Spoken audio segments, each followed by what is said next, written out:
الله وبركاته. إن الحمد لله نحمده ونستعينه ونستغفره ونعوذ بالله من شرور أنفسنا ومن سيئات أعمالنا. من يهده الله فلا مضل له ومن يضلل فلا هادي له وأشهد أن لا إله إلا الله وحده لا شريك له وأشهد أن محمدا عبده ورسوله صلى الله تعالى عليه وعلى آله وصحبه وسلم تسليما كثيرا. أما بعد فقد قال الإمام البخاري رحمه الله تعالى باب صنع الطعام والتكلف للضيف. قال حدثنا محمد بن بشار قال حدثنا جعفر بن عون قال حدثنا أبو العميس عن عون بن أبي جحيفة عن أبيه قال آخى النبي صلى الله عليه وسلم بين سلمان وأبي الدرداء فزار سلمان وأبا الدرداء فرأى أم الدرداء متبذلة فقال لها ما شأنك؟ قالت أخوك أبو الدرداء ليس له حاجة في الدنيا. فجاء أبو الدرداء فصنع له طعاما فقال كل فإني صائم. الحديث. সম্মানিত ভাতৃমণ্ডলী, আল্লাহ রাব্বুল আলামিনের প্রশংসা এবং প্রিয় রাসূল সাল্লাল্লাহু আলাইহি ওয়াসাল্লামের উপর সালাত ও সালামের পর আজ জুমাবার 18 শাবান 1447 হিজরি মোতাবেক 6 ফেব্রুয়ারি 2026 আমাদের ধারাবাহিক আলোচনা সহিহুল বুখারীর আচার ব্যবহার পর্ব নম্বর 22। ইমাম বুখারী রাহিমাহুল্লাহর এই কিতাবুল আদব বা আচার ব্যবহার পর্বের অধ্যায় নম্বর 86 বলছেন এতে ইমাম বুখারী রাহিমাহুল্লাহ বাব সুনঈ তাম। এই অধ্যায় হচ্ছে মেহমানের জন্য খাবার প্রস্তুত করা। যদি আপনার বাড়িতে মেহমান আসে তাহলে খাবার প্রস্তুত করবেন, যদি অপ্রস্তুত থাকেন তাহলে এটি মেহমানের অতিথির হক। ওয়া তাকাল্লুফ লিদ-দাইফ, এবং মেহমানের জন্য অতিথির জন্য কষ্ট সংবরণ করা। মেহমান আসলে স্বাভাবিক কষ্ট হবে, সময় দিতে হবে, শ্রম মেহনত দিতে হবে। তারপরে আপনার যে দৈনিক যারা ব্যস্ত মানুষ তাদের দৈনিক রুটিন আছে, রুটিন ব্যাহত হয়, অনেক সময় ডিস্টার্ব হয়, ঘুমে ডিস্টার্ব হইতে পারে, কম বেশি হবেই। মেহমান আসলো, মেহমানের সাথে দেরি হয়ে গেল, হয়তো আপনার ঘুমাওয়ার অভ্যাস ছিল রাত্রে 9টা 10টায়, সেখানে অনেক সময় তার ব্যতিক্রম ঘটতে পারে, এটা স্বাভাবিক। কষ্ট সংবরণ করা, তাকাল্লুফ, তাকলিফ মানে কষ্ট, আর তাকলিফ কথাটি আমরা তকলিফ বলি, তাই না, বাংলায় ব্যবহার হয়। তবে তাকাল্লুফের আর একটি অর্থ হয় খাবার দাবার মেহমানের জন্য বিশেষভাবে প্রস্তুত করাকে। এটি উর্দু ভাষায় ব্যবহার হয়। আমার জন্য কোনো তাকাল্লুফ করবেন না, মেরে লিয়ে তাকাল্লুফ মত কিজিয়ে, লৌকিকতা করা, অর্থাৎ মেহমান এসছে সেই জন্য স্পেশাল কিছু খাবার তৈরি করা। সাধারণ খাবার আপনার বাড়িতে 3টে আইটেম হয়, 4টে আইটেম হয়, হয়তো আপনি 7টি 8টি করলেন, অতিরিক্ত কিছু করলেন। বাড়িতে আপনার হয়তো খাসির গোস্ত হয় না বা গরুর গোস্ত কম হয়, কিন্তু মেহমানের জন্য খান্না হয়তো, কিন্তু মেহমানের জন্য তা করলেন। বিশেষ ব্যবস্থা নেওয়া, এটিকে তাকাল্লুফ বলা হয়। তো এই অর্থটি এখানে করা যেতে পারে, কারণ যেহেতু অতিথির বিষয় রয়েছে। ওয়া তাকাল্লুফ লিদ-দাইফ, আর অতিথির জন্য লৌকিকতা করা, অর্থাৎ বিশেষ খাবার এর ব্যবস্থা করা জায়েজ আছে যদি সেটা সীমা লঙ্ঘন না হয় তাহলে। আর একদিন বিশেষভাবে মেহমানদারি করা, একটু স্পেশাল, একটু ভালো করে মেহমানদারি করা ভালো খাবারের সাথে, এটি হচ্ছে মেহমানের হক। হাদিসের জায়েজাতু ইয়াউমু ওয়া লাইলা, এর আগে হাদিসটি আমাদের সামনে গিয়েছে, হাদিস নম্বর 6135। তাতে জায়েজাতু ইয়াউমুন ওয়া লাইলা, মেহমানের বিশেষ মেহমানদারি হচ্ছে একদিন এক রাত, 3 বার। একটু স্বাভাবিক যে আপনার বাড়ির খাবার দাবার নাস্তা দুপুর রাত হয়, তার চাইতে ভালো করবে। যার যেমন অবস্থা বুঝে ব্যবস্থা, জরুরি নয় যে আপনাকে ধার কর্জা করে আপনাকে 1000 টাকা কিলোর খাসির গোস্ত কিনে নিয়ে আসতে হবে, বা গরুর গোস্ত কিনে নিয়ে আসতে হবে, যেটা আছে সেটা, যেটা পারছেন আপনি, ঋণ কর্জা না করে, মানুষের কাছে ভিক্ষা না করে। আর তারপরে আর 3 দিন হচ্ছে সাধারণ হক মেহমানদারির, তাহলে মোট কয়দিন হলো? 4 দিন। তারপরে হাদিস বলছে ফামা বাদা যালিকা, এর পরের সময়টা 5 দিন 7 দিন ধরে আপনার বাড়িতে আছে, তখন সেটি ফাহুয়া সাদাকা, সেটি আপনার দান সাদকা, নফল। খাওয়াইতে পারেন খাওয়ান, আর না পারেন তো আপনি জবাব দিতে পারেন, জায়েজ আছে, কোনো গুনাহ হবে না। আচ্ছা, মেহমান মানে কি? এর আগে আমরা আলোচনা করেছি, যেহেতু সপ্তাহের অন্য দিনগুলিতে অনেক ভাইরাই থাকেন না। মেহমানের সংজ্ঞা কি? মেহমান কাকে বলে? যাইফ, অতিথি কাকে বলে? আমাদের দেশীয় ভাষায় মেহমান মানে সীমিত একবারে, তাই না? দেখি আপনারা বলুন তো, কেউ একজন, যে অতিথি কাকে বলে? আমাদের দেশীয় ভাষায় ওটাও জানেন না। নিজের ভাষায় মেহমান কাকে বলেন? আত্মীয় স্বজন। আসলে আত্মীয় স্বজন বলতে কাদের বোঝায়? যদি বলে আত্মীয় স্বজন, কাদের বোঝায়? একজন, হ্যাঁ, আগে শ্বশুর বংশে, যে শ্বশুর শালা শালীদের সাথে খাতির কথা দেয়, দেখছেন না? অথচ হাফেজ সাহেব, আল্লাহ হেদায়েত করে, আগে শ্বশুরের নামে কেন নেবে? আগে নিজের বাবার বংশ, মায়ের বংশ, তারপরে আপনার স্ত্রীর বংশ 3 নম্বরে। কারণ বাপের সাথে আপনার কিসের সম্পর্ক? নাসাবের সম্পর্ক, মানে বংশীয় সম্পর্ক। মায়ের সাথেও আপনার বংশের সম্পর্ক একদিক থেকে আছে, যে মায়ের বংশ তারা, যদি আপনার বংশ না হোক সরাসরি, কিন্তু একটা রক্তের সম্পর্ক আছে, ঠিক না? মায়ের মাধ্যম। এদেরকে রাহিম বলা হয়, সিলুল আরহাম, আত্মীয়দের সাথে সুসম্পর্ক বহাল রাখার মধ্যে এরা সামিল, যেটা বাবার বংশ আর মায়ের বংশ। হ্যাঁ, দাদা দাদি, হ্যাঁ, তার সাথে চাচা ফুফু, তাই না? আর নানা নানি, মামা খালা, এরা, বুঝছেন না? খালু না, খালু হতে পড়েন না, যেমন আপনার চাচি হতে পড়েন না, বুঝতে পারছেন না? আপনি চাচা চাচি সমান মনে করবেন, এটা তো ইসলাম বলে না। আপনি ঠিক আছে, চাচা চাচিকে নিয়ে আসলে অবশ্যই আপ্যায়ন করবেন, কিন্তু আপনি একই স্তরের মনে করবেন যে চাচা চাচি সমান না। চাচি কোন বংশের আর চাচা কোন বংশের? বুঝতে পারছেন না? পারছেন না?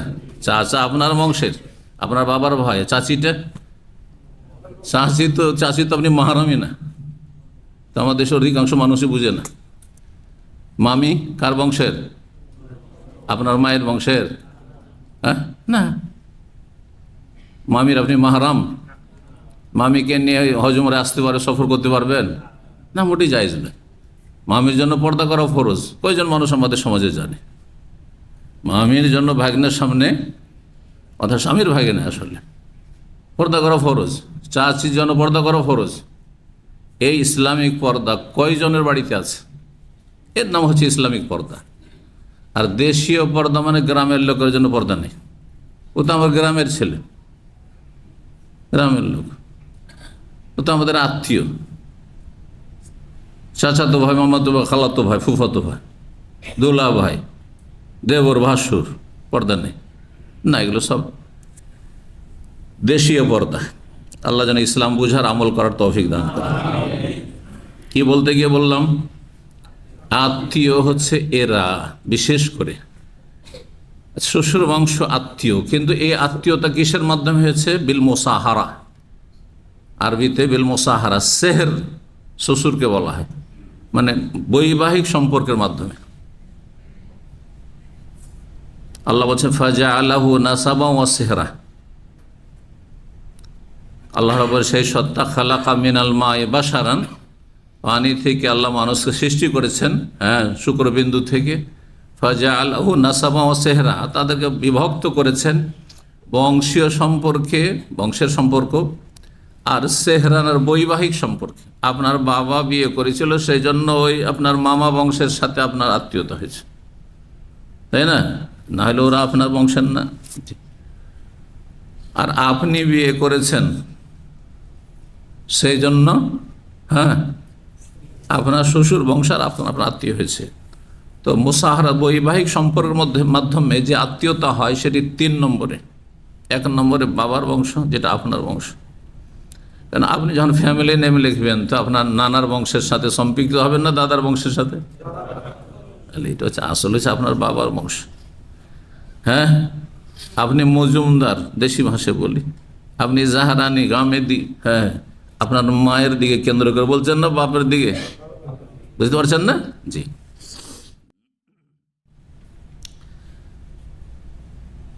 কিন্তু ইসলামের ভাষায় কি অতিথি, মেহমান এই 3টেতে সীমিত? অতিথি যারা আত্মীয় নয়, এরকম কোনো সম্পর্ক নেই, কিন্তু আপনার গ্রামে আপনার বাড়িতে এসেছে, আর সেখানে শহর নয়, গ্রাম অঞ্চল, পল্লীগ্রাম, সেখানে কোনো হোটেল, খাওয়া দাওয়ার কোনো রেস্টুরেন্ট নেই, আবাসিক কোনো হোটেল থাকার নেই। বুঝতে পারছেন না?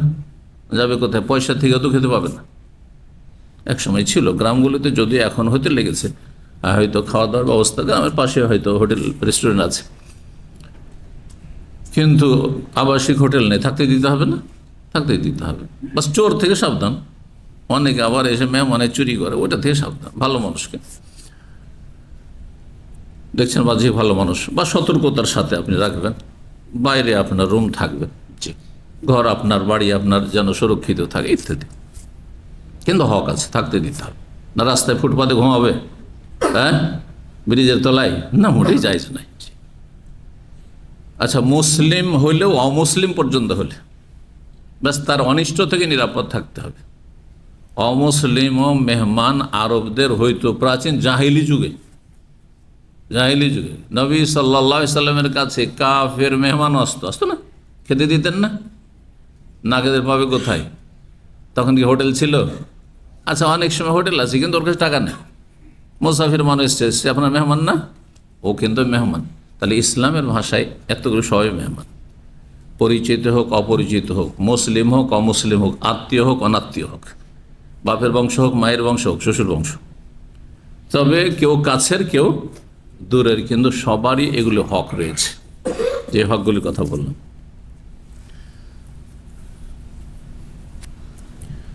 ইব্রাহিম আলাইহিস সালামের কাছে যখন অপরিচিত মেহমানরা এসেছিলেন, তারা আসলে কে ছিল?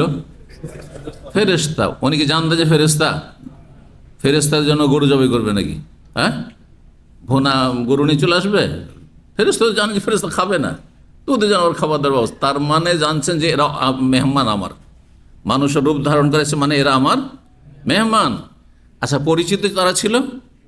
অপরিচিত। ফালাম্মা রাআইদিয়াহুম লা তাসিলু ইলাইহিম, যখন দেখলেন ইব্রাহিম আলাইহিস সালাম যে খেতে বলছি কিন্তু খাবারের দিকে হাত বাড়াচ্ছেন না, কে রহম, তখন ভয় পেলেন।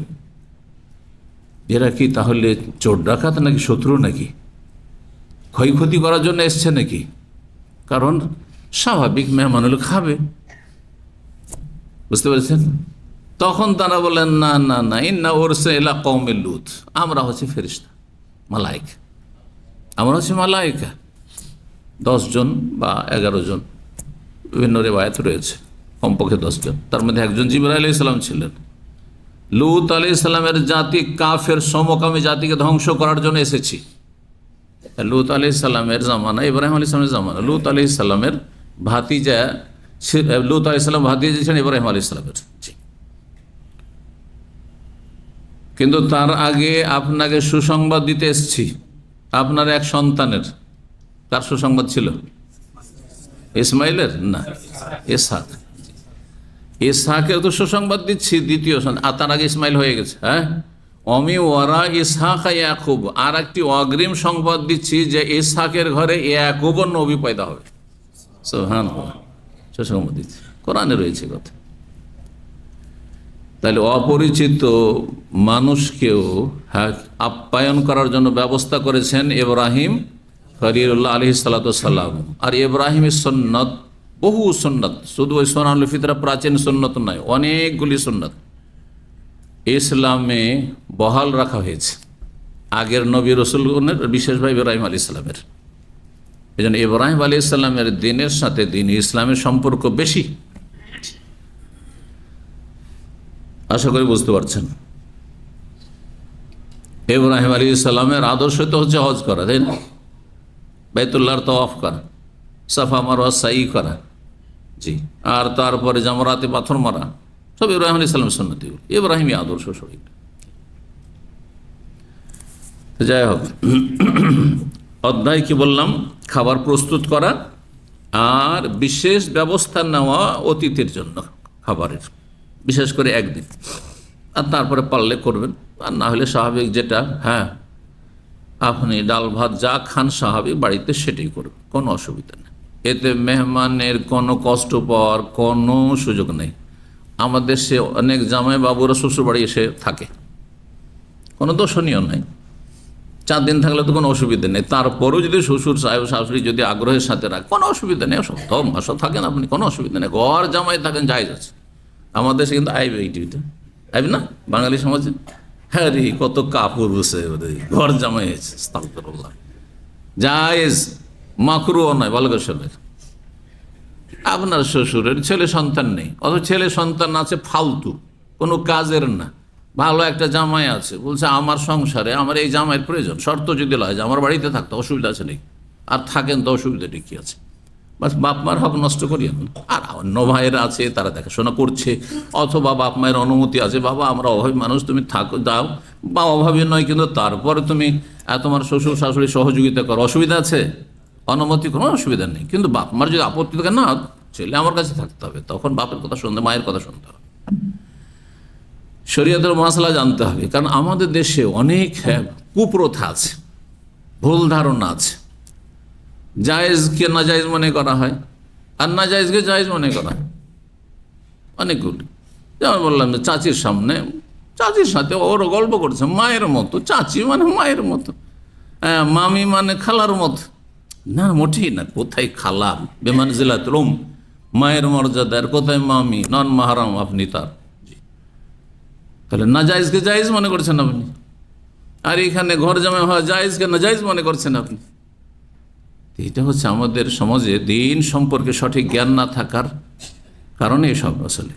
এই জন্য দিনের জ্ঞান অর্জন করা কত যে গুরুত্বপূর্ণ, এই বিষয়গুলি যখন আসবে তখন বুঝতে পারবে যে আমি কতটা পিপাসিত ইসলামী জ্ঞানের জন্য, কত আমার জীবনে শোচনীয়তা রয়েছে। পয়সা অনেক আছে কিন্তু ইসলামের কোনো জ্ঞান নেই, যার ফলে না জেনে মেলা নাজায়েজ কাজ করছেন, জানলে নাজায়েজ হারাম করতেন, না আল্লাহকে ভয় করেন আপনি হয়তো, জি, জায়েজ কাজকে আপনি নাজায়েজ মনে করছেন। আপনি 6139 নম্বর হাদিস, হাদিস বর্ণনা করছেন আবু জুহাইফা রাদিয়াল্লাহু তাআলা আনহু সাহাবী। তিনি বলছেন আখান নবী সাল্লাল্লাহু আলাইহি ওয়াসাল্লাম বাইনা সালমান ও আবি দারদা, নবী সাল্লাল্লাহু আলাইহি ওয়াসাল্লাম ভ্রাতৃত্ব বন্ধন স্থাপন করেছিলেন সালমান ফার্সি এবং আবু দারদা রাদিয়াল্লাহু তাআলা আনহুমার মাঝে। মদিনায় যখন মুহাজিররা হিজরত করে গেলেন, দেখলেন যে এরা তো সব নিঃস্ব, সর্বহারা, এদের কিছু নেই, না বাড়ি আছে, থাকার জায়গা আছে, না খাবার দাবার ব্যবস্থা আছে, না ইনকাম কোনো সোর্স আছে। আস্তে ধীরে হয়তো ইনকাম শুরু হবে, কারণ মুহাজিররা ব্যবসা বাণিজ্য ভালো বুঝতো। আনসারীরা যেমন কৃষিকাজ ভালো বুঝতো, তেমন মুহাজিররা ব্যবসা বাণিজ্য ভালো, মক্কার লোকেরা ব্যবসা বাণিজ্য ভালো বুঝতো। আনসারীদের জমি জায়গায় ছিল, খেজুর বাগান ছিল মদিনায়, মদিনার লোকদের, কিন্তু মক্কার লোকেরা ব্যবসা বিজনেস আগে থেকে। আর রেহিলাতা সেতায় অবশ্যই আল্লাহ সূরায় পরে এসে বলেছেন যে শীতকালে আর গ্রীষ্মকালে তারা দুটো বাণিজ্যিক সফর করত। শীতকালে গরম দেশে যেত ইয়ামানের দিকে, আর গ্রীষ্মকালে ঠান্ডার দেশে শাম দেশে, প্যালেস্টাইন, সিরিয়া, লেবানন সেদিকে যেত। আর তারপরে সে শাম দেশ থেকে, সিরিয়া থেকে আর প্যালেস্টাইন থেকে, সেখান থেকে পণ্য নিয়ে এসে মক্কায় কিছু বিক্রি করলো, আর মক্কায় বিক্রি করে বাকি সামান নিয়ে ইয়ামান চললো। আর ইয়ামান থেকে তখন ইয়ামানের কিছু সামান নিয়ে, আর ওই শাম দেশে অনেক সামান সেখানে পাওয়া যায়, কিন্তু সেটা না মক্কায় পাওয়া যায় না ইয়ামানে পাওয়া যায়, যেমন জৈতুন, হ্যাঁ, এরকম মেলা কিছু আছে যেগুলির ফলন সেখানে হইতো। এসব নিয়ে তখন ভারতে চললাম। ভারত সাগরের, ভারত মহাসাগরের যেসব আপনার তীরবর্তী এলাকা, সেসব এলাকাতে তারা ব্যবসা বাণিজ্য করতে যেত। কেরালায়, তারপরে চেন্নাই, মাদ্রাজে, তারপরে আপনার বরগুনায়, তারপরে চিটাগাঙে, এইসব এলাকায় এইভাবে ব্যবসা বাণিজ্যের আদান প্রদান সেই যে 1400 বছর আগে হইত। আর এইভাবে যখন ইসলাম আসলো, সাহাবায়ে কেরামগণ ব্যবসা করতে যেতেন, ইসলামের কথা পৌঁছে। এই নয় যে দায়ী হয়ে, আলেম হয়ে শুধু তার দায়িত্বে ইসলামের কথা বলা। প্রত্যেকে আপনাদের মতো সাহাবায়ে কেরাম প্রত্যেকে নিজের ব্যবসা বাণিজ্য করছে আর ইসলামের দাওয়াত দিচ্ছে। প্রথম দাওয়াত দিচ্ছে আখলাক, চরিত্র, সততা, আমানতের মাধ্যমে, যে একটা পয়সা কোনো অমুসলিম হিন্দুদের সাথে নয় ছয় করবে না, হ্যাঁ, ওয়াদা খেলাফি করবে না। এই চরিত্র দেখে অধিকাংশ অমুসলিম হিন্দুরা মুসলমান হয়েছে। ভারত উপমহাদেশের অধিকাংশ মুসলিম হচ্ছে এইভাবে। জি, জেহাদের মাধ্যমে তারা ইসলাম গ্রহণ করেনি। ইসলাম গ্রহণ করেছে ভারতবাসী যারা মুসলিম। আমরা ভারত উপমহাদেশে, মানে তখনকার ভারত, পাকিস্তান, বাংলাদেশ, এখনকার যে ভারত, পাকিস্তান, বাংলাদেশ, সব বার্মা পর্যন্ত অধিকাংশ ভারতবাসীরা যারা আজকাল মুসলিম, তাদের পূর্বপুরুষরা ইসলাম গ্রহণ করেছে সাহাবায়ে কেরাম তাবেঈনদের উত্তম চরিত্রে প্রভাবিত হয়ে। বলুন আলহামদুলিল্লাহ। তলোয়ারের দ্বারা ইসলাম প্রচার হয়নি ভারতে, বরং উত্তম আখলাক চরিত্রের দ্বারা ইসলাম প্রচার হয়েছে। এবং আরব ব্যবসায়ীদের মাধ্যমে ইসলাম প্রচার হয়েছে অধিকাংশ ক্ষেত্রে। সামান্য অন্য সূত্র দিয়েও ইসলাম প্রচার হয়েছে, কিন্তু যেই ইসলামটি সাহাবায়ে কেরাম তাবেঈনদের মাধ্যমে ভারতে গিয়েছে, তৌহিদ সুন্নাহ ভিত্তিক গেছে, শিরক মুক্ত গেছে। আর যেই ইসলাম প্রচার হয়েছে সুফিদের মাধ্যমে, পীরদের মাধ্যমে, হ্যাঁ, সাধকদের মাধ্যমে, সেখানে বিদআত মিশানো ইসলাম গেছে। এটা সংক্ষিপ্ত ভারত উপমহাদেশে ইসলাম প্রচার প্রসারের যে সূত্রগুলির দিকে ইঙ্গিত করলাম। আর তৃতীয় আরেকটি সূত্র রয়েছে, সেটা হচ্ছে শাসক গোষ্ঠীর মাধ্যমে। এই তিনটি সোর্স দিয়ে ভারতে ইসলাম পৌঁছেছে। মনে থাকবে, এটি গুরুত্বপূর্ণ দর্শ, মনে রাখবে, ঐতিহাসিক দর্শ মনে রাখবেন। অনেক লম্বা আলোচনার সার সংক্ষেপ, যে ভারত উপমহাদেশে আমাদের পূর্বপুরুষরা যে ইসলাম গ্রহণ করেছেন, তিনটি সূত্রের কোনো একটি সূত্র থেকে হয় আরব ব্যবসায়ীদের মাধ্যমে অধিকাংশ বিশুদ্ধ ইসলাম পৌঁছেছে। হ্যাঁ, আরবদের কাছ থেকে যেহেতু গেছে, হ্যাঁ, পারস্য দেশ, ইরান থেকে আর ইরাক থেকে যায়নি, কিন্তু বুঝতে পারছেন না? জি। আর দ্বিতীয় হচ্ছে, হ্যাঁ, সুফিদের মাধ্যমে, হ্যাঁ, যাদের, হ্যাঁ, মারা যাওয়ার পরে অতিভক্তির কারণে মাজার পূজা শুরু হয়েছে। এই মাজারগুলি এইভাবে হয়েছে। অতিভক্তি ধর্মের নামে যখন শুরু হয়, তখন শিরক বিদআত শুরু হয়ে যায়। অতিভক্তি শিরক বিদআতের লক্ষণ। যেমন দুনিয়ার ক্ষেত্রে অতিভক্তিকেও যদি করে, তাহলে চোরের লক্ষণ। ঠিক, হ্যাঁ, চোর পয়সা চুরি করে, আর এরা ঈমান চুরি করেছে, শিরক বিদআতে লিপ্ত করেছে। অমুসলিম থেকে মুসলিম তো বানিয়েছে বা মুসলিম তো হয়েছে, কিন্তু তাদের সংস্কার সংশোধন হয়নি যে এগুলো শিরক। দুর্গা পূজা করলেও শিরক হয়, দরগা পূজা করলেও শিরক হয়, দাঁড় করে পূজা করলেও শিরক হয়, মূর্তি পূজা করলেও শিরক হয়, আর শুয়ে দিয়ে দাফন করে মাজার পূজা করলেও শিরক হয়। এই শিক্ষা দেওয়া হয়নি, যার ফলে অতিভক্তি করতে গিয়ে শিরক বিদআতে লিপ্ত হয়ে গেছে। এক গর্ত থেকে উঠে এসেছিল, আর এক গর্তে গিয়ে আছাড় খেয়ে পড়েছে। নাসাল্লাহ সালামত। বুঝতে পারছেন? আর তৃতীয় সোর্স হচ্ছে ইসলাম পৌঁছার, সেটাও শাসক গোষ্ঠী। বেশ কিছু ভালো শাসক ছিলেন, সব মুসলিম ভালো শাসক ছিলেন না হয়তো, কিন্তু অনেক ভালো ন্যায়পরায়ণ ভালো মানুষ ছিলেন, এবং ইসলাম প্রচার প্রসারে তাদের চিন্তা ছিল, তারা ইসলামের প্রচার প্রসার করেছেন। জি, তো কি বলছিলাম? মুহাজিরিন আনসার। মুহাজিররা, এই মুহাজিরদের কথা বলতে গেলাম যে এরা ব্যবসা বাণিজ্যে পারদর্শী ছিলেন মক্কার লোকেরা।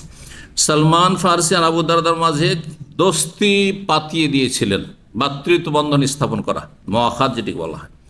নবী সাল্লাল্লাহু আলাইহি সাল্লাম মক্কা থেকে মদিনা হিজরত করে এসে যেই কাজগুলি করেছিলেন, সামাজিক সম্পর্ককে মজবুত করার জন্য তার একটি পদক্ষেপ এটি ছিল, ভ্রাতৃত্ব বন্ধন। একজন যখন জানবে যে মুসলিম ভাই আমার সবাই ভাই, আপনারা সবাই মুসলিম ভাই, কিন্তু তাই না? কিন্তু একজনের সাথে বিশেষ যদি একটা খাতির থাকে, তাহলে তার যত্ন আলাদাই নেবেন আপনি। সে দেশে গেলে আপনি তাকে এয়ারপোর্টে দিয়ে আসবেন, দেশ থেকে আসলে নিয়ে আসবেন, সবাই করবেন নাকি? আর সব মান নাকি যে সবাই আপনার খোঁজ নেবে, আর সবার প্রয়োজনই নাকি আপনার? বুঝতে পারছেন না? জি। তো এর একটা প্রয়োজন ছিল, নতুন জায়গায় আসছেন, কেউ কাউ চেনেন না আর কেউ আত্মীয় না, তাহলে ঈমান ইসলামের ভিত্তিতেই শুধু সহযোগিতা, এটা সাধারণ সহযোগিতা, কিন্তু বিশেষ সহযোগিতা থাকবে যার সাথে যার ভ্রাতৃত্ব বন্ধন কায়েম করে দিয়েছে রাসূলুল্লাহ সাল্লাল্লাহু আলাইহি ওয়াসাল্লাম। খাওয়া দাওয়ার দায়িত্ব তার থাকবে, থাকার জায়গা না থাকলে থাকতে দিতে পারলে থাকতে দে বাড়িতে, না হলে মসজিদে নববীতে ঘুমাবে। মসজিদ নববীতে সাহাবীরা ঘুমাইতেন, আসহাবে সুফারা কোথায় ঘুমাইতেন? সব মসজিদে ঘুমাইতেন। তো প্রয়োজনে মসজিদে ঘুমানো জায়েজ, কারণ অনেকের কাছে শুনবেন দেশে ফতোয়া যে মসজিদে ঘুমানো জায়েজ নয়। যুবক সাহাবীরা মসজিদে ঘুমাইতেন, যাদের বাড়ি ঘর ছিল না। আব্দুল্লাহ বিন উমর বলছেন, আমার আব্বার বাড়ি, উমরের বাড়ি ছোট ছিল আর আমি সাবালক, জায়গা ছিল না বাড়িতে। বাপের কোনো একটা ছোট্ট একটা কোণে ঘর আছে, একটা ঘর আছে, স্বামী স্ত্রী ঘুমায়, তো ওখানে সাবালক ছেলে কী করে মসজিদে ঘুমাইতে? আর সাবালক মসজিদ ঘুমাবে, স্বপ্ন তো হবে না। কারণ আমাদের দেশে বিদাতি মহলের ওলামারা বলে যে না, মসজিদে ঘুমানো জায়েজ নাই, বিশেষ করে যুবকদের জন্য আরও জায়েজ নাই। ওদের মধ্যে শুধু বেরিয়েছে কারে চিল্লাওয়ালা ভাইরা, ওরা বলে দেখছে যে মসজিদ ছাড়া তো আমাদের উপায় নেই, ওদের মজাবই কিন্তু জায়েজ নাই, কিন্তু ওরা আবার জায়েজ করে দিয়েছে, বুঝতে পারছেন না? হ্যাঁ হ্যাঁ, তাদের চিল্লার খাতিরে। তো চিল্লার খাতিরে জায়েজ না, শরীয়তের খাতিরে ফিকহি মাসলা প্রয়োজনে জায়েজ আছে। আমার বাড়ি থাকলে মসজিদে ঘুমাবো না, কিন্তু আমি মুসাফির মানুষ আর আমার কাছে পয়সা নাই যে আমি হোটেলে থাকবো, তাহলে কি রাস্তাতে ঘুমাবো? না, মোটেই না, মসজিদে ঘুমাই দিয়ে দিতে হবে। যে এটা হচ্ছে যদি মসজিদ কর্তৃপক্ষ দেয়, সে না দেয় কোথাও আইনে বাধা, সেটা ভিন্ন বিষয়, কিন্তু শরীয়তে আপন জায়গায় সেটা মাকরুহ নয়, জায়েজ রয়েছে যুবকদের জন্য, জায়েজ প্রয়োজন থাকলে। জি আচ্ছা, স্বপ্নদোষ হয়ে গেল, তাহলে কি করবে? গুনাহগার হয়ে গেল? ইচ্ছা করে স্বপ্নদোষ হয়েছে নাকি? অনিচ্ছা, যেমনই স্বপ্নদোষ হবে সাথে সাথে মসজিদে এরে পাক পবিত্র গোসল করে আসবে, পাক পবিত্র হয়ে আসবে, বুঝতে পারছেন না? আচ্ছা, এইখানে যারা মসজিদে খাদেম, একটা মজার কথা শোনেন, মসজিদের খাদেম যারা মসজিদে অনেক সময় ঘুমায়, বা আমাদের দেশ এখানে তো না হয় মসজিদের খাদেমের বাইরের রুম আছে, কিন্তু বাংলাদেশে অনেক সময় মসজিদের সাথে মসজিদ দিয়ে বেরিয়ে আসতে হয়, কারণ ওদের একটা বাড়াবাড়ি চরমপন্থার ফতোয়া আছে কি, যে যদি স্বপ্নদোষ হয়ে যায়, কারণ অধিকাংশ ইমাম মুয়াজ্জিনগুলো দেশের কি থাকেন, বিনা পরিবারে একাই থাকে, তো কীভাবে যাবে? মসজিদ দিয়ে তো হেঁটে যেতে হবে। তো বলছে যে পুরা পা রাখবে না মসজিদে, বিরুদ্ধ আঙ্গুল দিয়ে কোনো রকম করে মসজিদে একটু করে ঠেকিয়ে চলে যাবে। আস্তাগফিরুল্লাহ ওয়া আতুবু ইলাইহি। হাস্যকারী সব ফতোয়া আছে আমাদের দেশে। জি, বাড়াবাড়ি কথা এগুলো আসলে। তো যাই হোক, ফাজারা সালমান আবু দারদা, একদিন সালমান রাদিয়াল্লাহু তাআলা আবু দারদার সাথে দেখা করতে গেলেন বাড়িতে, গিয়ে দেখলেন যে আবু দারদার নেই, আর ফারা উম্মাদ দারদা, দারদার মাকে মানে আবু দারদার স্ত্রীকে দেখলেন মুতাবাজ্জিলাতান, নিম্নমানের পোশাকে, জীর্ণ শীর্ণ অবস্থায়, একবারে পুরাতন, আর কেমন উস্কো খুস্কো হয়ে আছে, আর মানে কোনো সাজগোজ নেই, অথচ নতুন বিয়ে হয়েছে, অন্য রেওয়ায়েতে রয়েছে। কিন্তু দেখলেন যে এই অবস্থা কেন? আরে স্বামী আছে যেখানে, আর বিবাহিতা, তো একটু সাজগোজ থাকে, ভালো একটু পরিষ্কার পরিচ্ছন্ন কাপড়ে থাকবে। ফাকাল আল্লাহ, তখন তাকে জিজ্ঞেস করলেন, মা শানুকে, কি অবস্থা, কি ব্যাপার তোমার?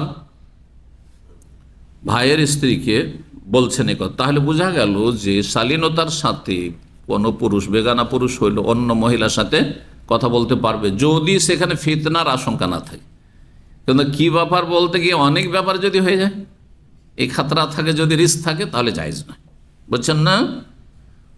এই জন্য কেউ যদি কারো সাথে আপনার সরাসরি সামনাসামনি কথা ছাড়াও, ধরেন হোয়াটসঅ্যাপে, সোশ্যাল মিডিয়াতে কোনো একটি মেসেজ দিল, তার উত্তর দিলেন, আর তাদের ফিতনার আশঙ্কা না থাকে, তো মহিলা পুরুষের সাথে প্রয়োজনে কথোপকথন বা আপনার যেটাকে আপনার এই ভাষা বলছে চ্যাটিংটা মানে অনেক লম্বা, যদি বুঝেন তো ভুল কথা না, অনেক লম্বা কথা যাবে না, প্রয়োজনের কথা, কোনো কথা জিজ্ঞেস করলো, আপনি উত্তর দিলেন, সালাম দিল, সালামের জবাব দিলেন, কি বলতে চাই উত্তর দিলেন, কোন আলেমকে প্রশ্ন করলো, প্রশ্নের উত্তর দিলেন, না জায়েজ হবে? জায়েজ। কিন্তু সেখানে যদি অতিরিক্ত কথা হয়ে যায়, প্রয়োজনের বাইরে হয়ে যায়, যেটা ফিতনার দিকে ধীরে ধীরে নিয়ে যায়, একদিনে নিয়ে যাবে না, এক সপ্তাহ নিয়ে যাবে না, কিন্তু 2-4-6 মাসে ফিতনার দিকে নিয়ে যেতে পারে, তাহলে তখন সে রাস্তা বন্ধ করা ওয়াজিব। সে রাস্তা খোলা রাখা হারাম, গুনার কাজ। বুঝতে পারছেন? যেখানে আপনি দেখছেন আমি যুবক মানুষ, এই জন্য বলছি যে আমাদের অনেক যুবক দিনী ভাইরা রয়েছে, যুবক দিনী ভাইরা। আরে এক ছেলে জানতাম ওর বিয়েও পর্যন্ত হয়নি, আরে বিয়ে হয় তাও তো একটা গুনাহ থেকে বাঁচার একটা ব্যবস্থা হয়ে গেছে। আর মহিলা হোয়াটসঅ্যাপ গ্রুপ প্রশ্ন উত্তর খুলে বসে আছে, মহিলা হোয়াটসঅ্যাপ গ্রুপ প্রশ্ন উত্তরের গ্রুপ, আর সে কোনো শেখও না, মোটেই জায়েজ না এগুলো। আপনি পুরুষকে শিখে দিতে পারেন না? পুরুষদের আপনি হোয়াটসঅ্যাপ গ্রুপ খোলেন, আর মহিলাদের গ্রুপ লাগে তো ওই রকম মুরব্বীরা যারা পরেশগার, যাদের আপনার ফিতনার আশঙ্কা কম আছে, হ্যাঁ তারা করুক যদি জরুরি হয় সেই জন্য। আর যদি মহিলা আলেমা দেওয়া হয় তো কাজ চলুক, আপনি কেন ওগুলোতে যাবেন? বড়ই ফিতনার বিষয়, বিশেষ করে অবিবাহিত ব্যক্তি, যুবক ব্যক্তি আর এইসব ফিতনার ধারে কাছে যাবেন না। ধর্মের নামে এইসব ফিতনা ছড়াবেন, আল্লাহ হেফাজত করুক। মাসানোকে কি অবস্থা, এমনটা কেন? কালাত, তখন উম্মু দারদা বলল, আখুক আবু দারদা, তোমার ভাই আবু দারদা যে আছে, লাইসা লাহু হাজাতুন ফিদ দুনিয়া, তার দুনিয়ার কোনো প্রয়োজন নেই, তার স্ত্রীর খোঁজ খবর নেই, ও আমার খোঁজ খবর নেই না, তো কার জন্য আমি সাজগোজ করব? এই জন্য আমি এই নিম্নমানের জীর্ণ শীর্ণ কাপড় পরিধান করে আছি। ফাজা আবু দারদা, একটু পরে আবু দারদা আসলো। আবু দারদা আসার পরে ফাসান আল্লাহ তো আমান, ভাই এসেছে সালমান, হ্যাঁ নবী সাল্লাল্লাহু আলাইহি ওয়াসাল্লাম ভাতৃত্ব বন্ধন কায়েম করে দিয়েছেন, তার জন্য খাবার তৈরি করলো। ফাকালা, তাহলে খাবার তো মেহমান আসলে বাড়িতে খাবার তৈরি করবেন, এই হাদিস দ্বারা বোঝা গেল। বুঝতে পারছেন না? জি। আর তারপরে বলছেন কুল, খাওয়া দাওয়া করেন, দিনের বেলা ছিল খাওয়া দাওয়া করেন। ফাইন নিসাইম, আমি রোজে আছি, আপনি খান, আমি রোজে আছি, আপনি খাওয়া দাওয়া করেন। বন্ধুকে বলছে কালাম্মা আনাবি আকিল হাত্তা, আমি খাবো না যতক্ষণ তুমি না খাবে, তুমি না খেলে আমিও খাবো না। বুঝছেন না? নফল সুন্নত রোজার ক্ষেত্রে মেহমান বাড়ির মালিককে বলতে পারে যে না আমার সাথে খেতে হবে, নাহলে খাবো না, জায়েজ। নফল রোজা ভাঙতে পারেন, সুন্নত রোজা শাবানে রোজা রেখেছেন ভাঙতে পারেন, সোমবারে রোজা রেখেছেন আর মেহমান চলে এসে ভাঙতে পারেন, বৃহস্পতি রোজা ভাঙতে পারেন। ভাঙতে পারবে না কোন রোজা? একজন বলেন দেখি, একজন বললেন, একজন বলতে বলে চুপ হয়ে যাচ্ছেন যে ধরা খেয়ে যাবো হয়তো। হ্যাঁ, আর গোলমালে সবই চলবে না, না এরকম গোলমালে চলবে না। যে বলবেন হাত তোলেন। হ্যাঁ, রমজান মাসের রোজা, ব্যাস। হ্যাঁ, আর কিছু? আমি এমনি জিজ্ঞাসা করি না যাতে করে উত্তরটা সহি হয়, যে অর্ধেকটা 3 ভাগের 1 ভাগ হয়েছে। হ্যাঁ হ্যাঁ, 2 নম্বর কাজা রোজা। ধরেন এখন আপনি কাজা রোজা, আপনার স্ত্রী কাজা রোজা করছে, আপনি ভেঙে দাও, না জায়েজ নাই। 2 আর আছে মান্নতের রোজা, মান্নত করেছেন আল্লাহ যদি আমাকে সৌদি আরব নিয়ে যায় আমি 3টা রোজা রাখবো। হ্যাঁ, আল্লাহ যদি আমার এই কাজটা হয়ে যায়, ছেলেটা যদি আমার পাস করে না, এই চান্সটা পেয়ে যায়, তাহলে আমি 10টি রোজা রাখবো। তাহলে ফরজ করে ফেলেছেন আপনি, যেটা ফরজ সেটা ফরজ করে ফেলেছেন। এই 3 রোজা ভাঙা যাবে না, কারণ মান্নত রোজাও ফরজ, কাজা রোজাও ফরজ রোজা, আর রমজানের রোজাও ফরজ রোজা। এছাড়া যে কোনো রোজা ভাঙতে পারেন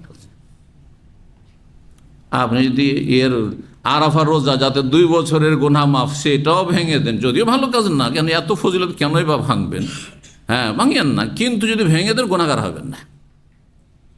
নবী সাল্লাল্লাহু আলাইহি ওয়াসাল্লামের হাদিস রয়েছে, আস-সায়িমুল মুতাত্তাউ আমিনু নাফসিহি, নফল রোজাদার নিজের নফসের মালিক নিজে। ইনশা আসামা ওয়া ইনশা আফতারা, যদি চাই রোজা রাখবে, আর চাই তো হ্যাঁ ভেঙে দিবে। রোজা রেখেছিলেন না, তার মানে ছেলেমেয়েরা বেশ ভালো খাবার তৈরি করেছে, মেহমান আসেনি, কিচ্ছু আসেনি, চলো তোমাদের সাথে খেয়ে নি, অসুবিধা আছে? কোনো অসুবিধা নেই, জায়েজ জায়েজ।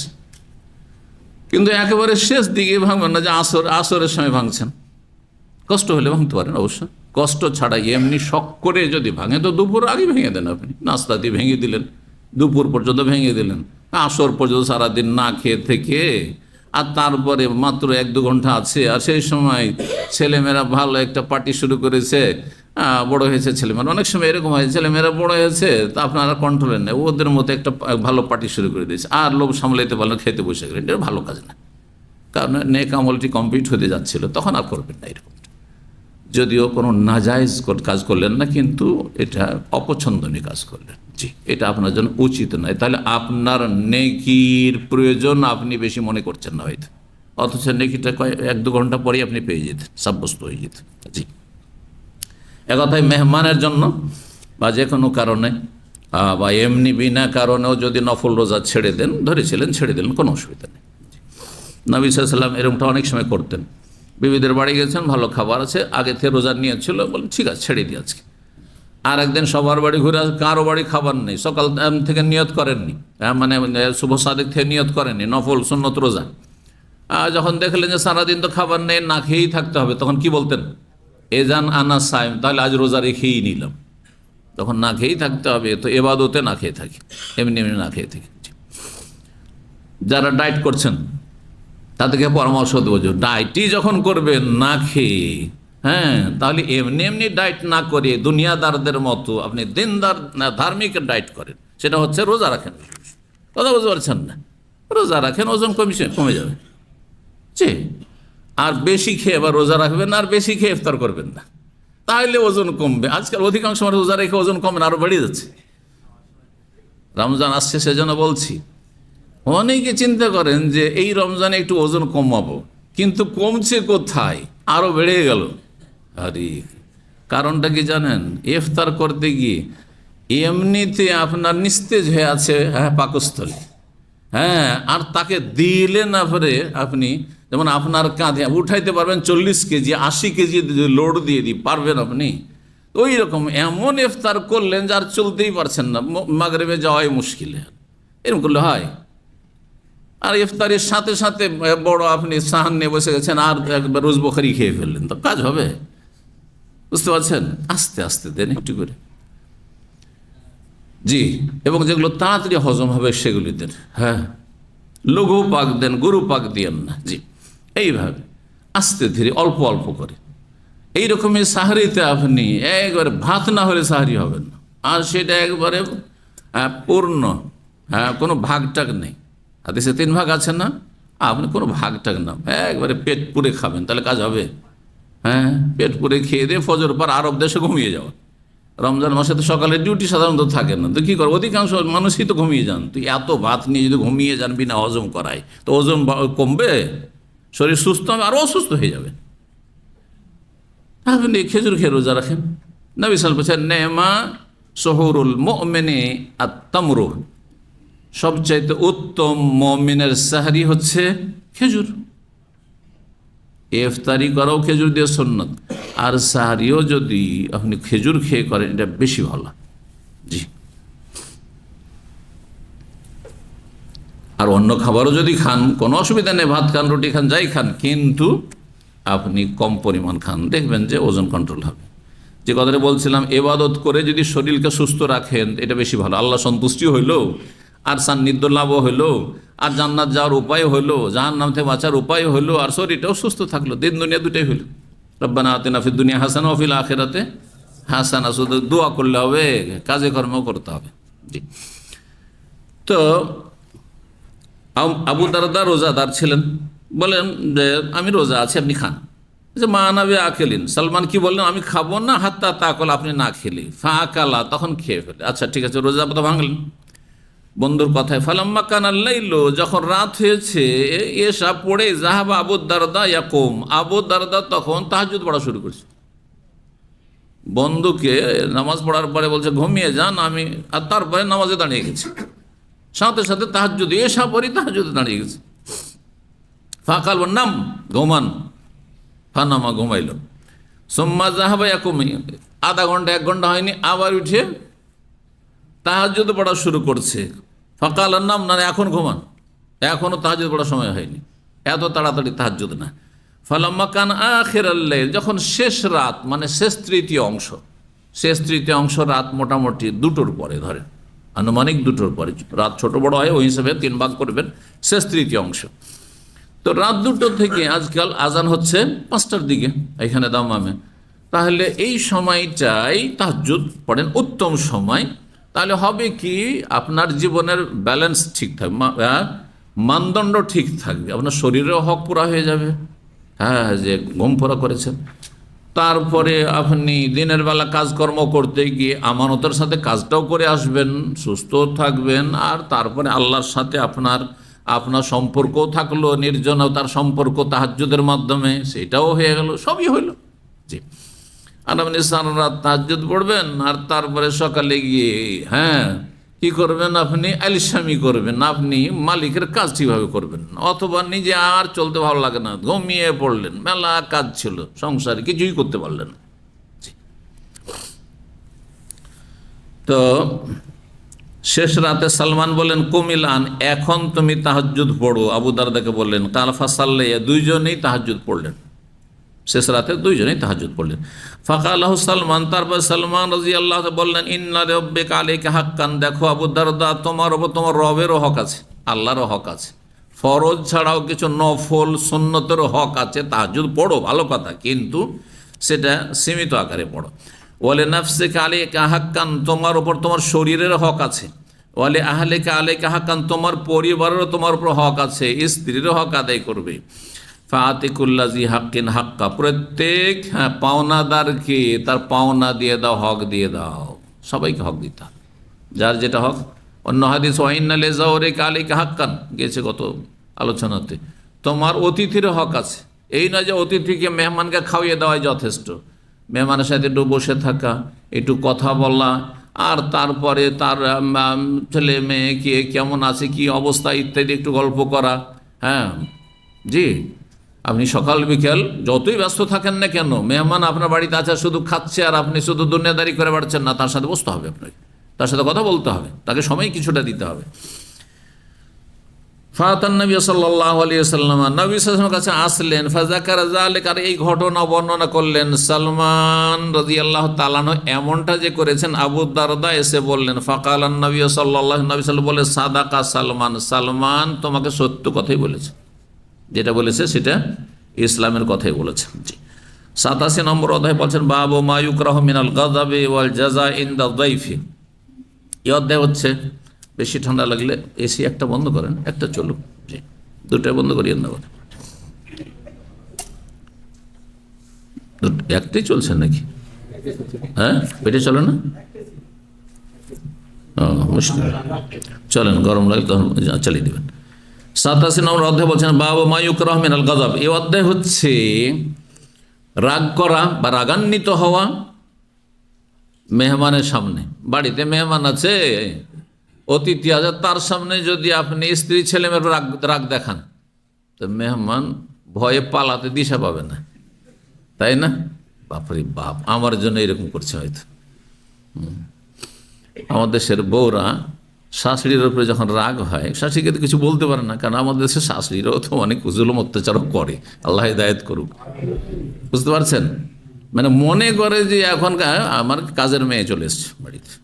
একটা জামানা খুবই ছিল, জুলমের যুগ ছিল, আর এখন আবার স্বাধীনতার যুগ, বুঝছেন না? মানে এমন হয়েছে আজকালকার বউরা যে ও কিছুই করে দেবে না শ্বশুর শাশুড়িকে, এটাও বাড়াবাড়ি, এটাও সীমা লঙ্ঘন, মধ্যম পন্থা অবলম্বন করতে হবে। জি। তো মেহমানের সামনে রাগান্বিত হওয়া, ওয়াল জাযা, এবং অসহনশীলতা, মানে কোনো কিছু সহ্য করছেন না আপনি, বরদাস্ত করছেন না। ছেলে মেয়ে হয়তো একটু কিছু খারাপ কিছু আপত্তিকর কিছু করলো, যেটা আপনার মনের মতো হলো না, বা আপনার স্ত্রী হয়তো পাকশাক করেছে, যেটা মেহমানের জন্য যেটা আপনি চাইছিলেন সেই রকম হয়নি, সেই জন্য আপনার জন্য অসহ্য হয়ে গেছে।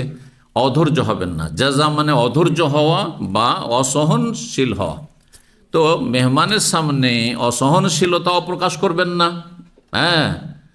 আর আপনি রাগ দেখাবেন না, না হলে মেহমান কষ্ট পাবে, মেহমান কষ্ট পাবে।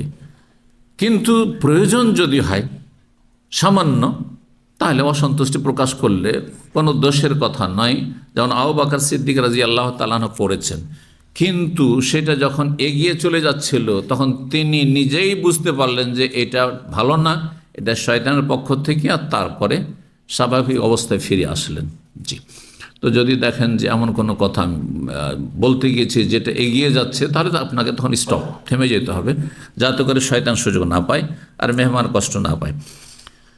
6140 নম্বর হাদিস। হাদিস বানাচ্ছেন আব্দুর রহমান আবি বকর। আবু বকর সিদ্দিক রাদিয়াল্লাহু তাআলা আনহুর বড় ছেলে আব্দুর রহমান ছিলেন।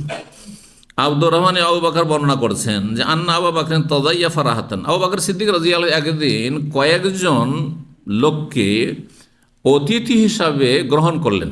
তাযায়্যাফা দাইফ থেকে, দাইফ মানে মেহমান, আর তাযায়্যাফা মানে মেহমান গ্রহণ করা, অতিথি গ্রহণ করা। হয়তো কি নবী সাল্লাল্লাহু আলাইহি ওয়াসাল্লামের কাছে মেহমান আসতো। মেহমান মানে কি? অপরিচিত লোকেরা আসছে, কেউ ইসলাম গ্রহণ করার জন্য এসছে, হ্যাঁ, কেউ হয়তো ইসলাম গ্রহণ করে ইসলাম সম্পর্কে জানার জন্য এসছে, এখনও হ্যাঁ তার জানা শেষ হয়নি, ইসলাম গ্রহণ করেনি, অমুসলিম কাফের হয়েই আছে। অথবা কেউ এসেছে এমন এসেছে সর্বহারা, নিঃস্ব কিছু নেই, দিন শিখতে এসেছে, তাদেরকে খেতে দিতে হবে। যেমন আমাদের দেশে এক সময় মাদ্রাসাগুলিতে হোস্টেল ছিল না, কি ছিল? জায়গির ব্যবস্থা ছিল। আমরা জায়গির বলতাম ফার্সি শব্দ, না হয় লজিং, হ্যাঁ ইংরেজিতে, বুঝেন না? স্কুল কলেজও তো আমাদের জামানে স্কুল কলেজে পড়তে গেলে আপনার কোথায় হোস্টেল, ওই লজিং কোথাও। কলেজের ছেলের যখন লজিং থাকতো তখন এই শর্তে প্রায় অধিকাংশ ছেলেরা, আমরা যাদেরকে জানতাম আমাদের জামানায়, তারা ওই লজিং মাস্টারের ছেলে মেয়েদেরকে একটু টিউশন পড়িয়ে দিত, আর সেই ওসিলাতে খেতে পেত। কিন্তু মাদ্রাসায় পড়লে একটা ফায়দা যে এসব করতে হতো না, কারণ মাদ্রাসার ছাত্রকে হ্যাঁ লিল্লাহ খায়, আল্লাহ সন্তুষ্টির জন্য, যে খেয়ে আমি জান্নাতের আশা রাখবো, সেই জন্য জাগির খেয়ে আমাদের জামানার ছেলেরা অধিকাংশই জাগির খেয়ে পড়েছে। আমিও 5 বছর জাগির খেয়েছি, বলছি 5 বছর অন্যদের বাড়িতে লজিং খেয়েছি, আর 2-3 বছর নানার বাড়িতে, হ্যাঁ মামাদের বাড়িতে খাওয়া দাওয়া করে লেখাপড়া করেছি। বাকি সময়টা নিজের বাড়িতে করেছি। আর শেষ দিকে 2 বছর হ্যাঁ আপনার জামিয়া সালফিয়া বেনারসের হোস্টেলেও খাওয়া দাওয়া করেছি। আর তারপরে মদিনা ইউনিভার্সিটিতে এসে 4 বছর ক্যান্টিনে মদিনা ইউনিভার্সিটির খাওয়া দাওয়া করেছি। বুঝতে পারছেন না? এ হচ্ছে আমার লেখাপড়ার যুগের খাওয়া দাওয়ার ইতিহাস, সংক্ষেপে বললাম। জি, তো জাযাকুমুল্লাহ খায়র, যারা খাইয়েছে, তারা অনেকে দুনিয়া থেকে চলে গেছেন, আল্লাহ তাদের গুনাহ খাতা মাফ করুক এবং তাদের উপর রহম করুক, জান্নাতুল ফিরদৌস দান করুক। আবু বকর সিদ্দিক রাদিয়াল্লাহু তাআলা হয়তো কি নবী সাল্লাল্লাহু আলাইহি ওয়াসাল্লামের কাছ থেকে, নবী সাল্লাল্লাহু আলাইহি ওয়াসাল্লাম বলতেন যে কে কয়টা মেহমান নিতে পারবে নিয়ে যাও, আমার কাছে অনেক মেহমান আছে। মসজিদে নববীতে এশা পড়লেন, কে কাকে নিতে পারবে। কখনো মাগরিব পড়ি, কারণ আরবরা তখন মাগরিব পরই খাওয়া দাওয়া করতেন। খাওয়া দাওয়ার টাইম 2টো ছিল, শুধু 3টি ছিল না আজকালকার মতো। এই যে নাস্তা, দুপুর আর সন্ধ্যা, 3 খাবার ছিল না। কয় খাবার ছিল? 2 খাবার ছিল। এই হাদিসে যেন 2টো খাবার কথা পাওয়া যায়, ফতুর পাওয়া যায় না। আরবিতে নাস্তা কি বলছে? ফতুর বলছে না? ফতুর শব্দটি পাওয়া যায় না। ইফতার মানে রোজা ইফতারি পাওয়া যায়, কিন্তু ফতুর বলে কোনো খাবার ছিল না। গাদা ছিল আর আশা ছিল। গাদা সকাল 10টা থেকে নিয়ে আপনার জোহর পর্যন্ত বা জোহর পরে 1টা-2টা পর্যন্ত, এটার নাম গাদা। আর আশি একবার সন্ধ্যাবেলার দিকে, মাগরিবের আগে অথবা মাগরিবের পরে, কখনো এশা পরে, কিন্তু সাধারণত এশা পরে যেত না, মাগরিবের আগে অথবা পরে যে খাবার হয়তো আশি থেকে আশা, সন্ধ্যাবেলার খাবার। এই 2টো খাবার ছিল ওই জামানায়। তো কখনো মাগরিব পরে, কখনো এশা পরে নবী সাল্লাল্লাহু আলাইহি ওয়াসাল্লাম বলতেন যে কে কয়জন নিয়ে যেতে পারবেন নিয়ে যাও। কেউ 1জন নিলেন, কেউ 2জন, কেউ 3জন, কেউ 5জন। অন্য হাদিস রয়েছে যে অমুক 5জনকে নিয়ে চলে গেলেন, নবী সাল্লাল্লাহু আলাইহি ওয়াসাল্লাম বাকি সবাইকে নিয়ে গেলেন। এইভাবে যার বাড়িতে যা আছে গিয়ে খাওয়াইতেন। তো কয়েকজন রাহাত, 3জন থেকে 9-10 জন পর্যন্ত রাহাত বলা হয়, মানে ক্ষুদ্র একটি দল। ক্ষুদ্র একটি দলকে কয়েকজনকে নিয়ে গেলেন আবু বকর সিদ্দিক রাদিয়াল্লাহু মেহমান হিসাবে। ফাকালে আব্দুর রহমান, তারপর আব্দুর রহমান ছেলেকে বললেন, দুনাকা আজিয়াফাকা, নাও তোমাদের মেহমান তুমি। আর ফাইন্নী মুনতালিকুন ইলান নবী সাল্লাল্লাহু আলাইহি ওয়াসাল্লাম, আমার একটু কাজ আছে, আমি নবী সাল্লাল্লাহু আলাইহি ওয়াসাল্লামের কাছে যাচ্ছি, নবী সাল্লাল্লাহু বাড়ি যাচ্ছি আমি, আমার কাজ আছে, মেহমানগুলি তোমাদেরকে দিয়ে গেলাম, এদেরকে খাওয়া দাওয়া করিয়ে দিও। এখান থেকে বোঝা গেল যে যদি বাড়ির যিনি প্রধান, তার যদি ব্যস্ততা থাকে তো তিনি এমন কাউকে দায়িত্ব দিবেন মেহমানদের খোঁজ খবর নেওয়ার জন্য, তাদের আপ্যায়নের ব্যবস্থা করার জন্য, আর তারপরে তিনি বাড়ির বাইরেও থাকতে পারেন। বলছেন যে আমি নবী সাল্লাল্লাহু কাছে যাচ্ছি, ফাফরুগ মিন কিরাহুম ক্বাবলা আন আজি, আমার ফিরে আসার আগে তাদের মেহমানদারি শেষ করে দিও, মানে তাদের খাওয়িয়ে দিও। সন্ধ্যাবেলা ছিল, মাগরিব ফান্তালাকা আব্দুর রহমান তখন গেলেন ফাতাহম বিমা ইনদাহু, বাড়িতে বাড়ির ভিতরে গেলেন মায়ের কাছে, আর যাওয়ার পরে তাদের কাছে নিয়ে আসলে যা বাড়িতে ছিল। তাহলে এখানে স্পেশাল কোনো খাবার তৈরি হয়নি, এভাবেও মেহমানদারি করতে পারে, কোনো অসুবিধা নেই। হঠাৎ করে মেহমান এসেছে ধরেন আমার এখন, আর গিয়ে এখন যদি খাবার তৈরি করতে বলি তো মাগরিব হয়ে যাবে, ঠিক না? তো বাসাতে যা আছে তাই ভাগযোগ করে খেয়ে নিলাম, যা আছে আমার জন্য তাই খাবে, কোনো দোষের কথা নেই, জরুরি নয়। আর আপনি কখনো এটা গায়েব মনে করবেন না যে আমাকে এইভাবে সাধারণ ডাল ভাত খাইয়ে দিল, সবজি ভাত খাইয়ে দিল, না, যা আছে মা আজার যা উপস্থিত তাই খাওয়াবে আপনাকে। তো যা কিছু ছিল নিয়ে আসলেন কে? আব্দুর রহমান।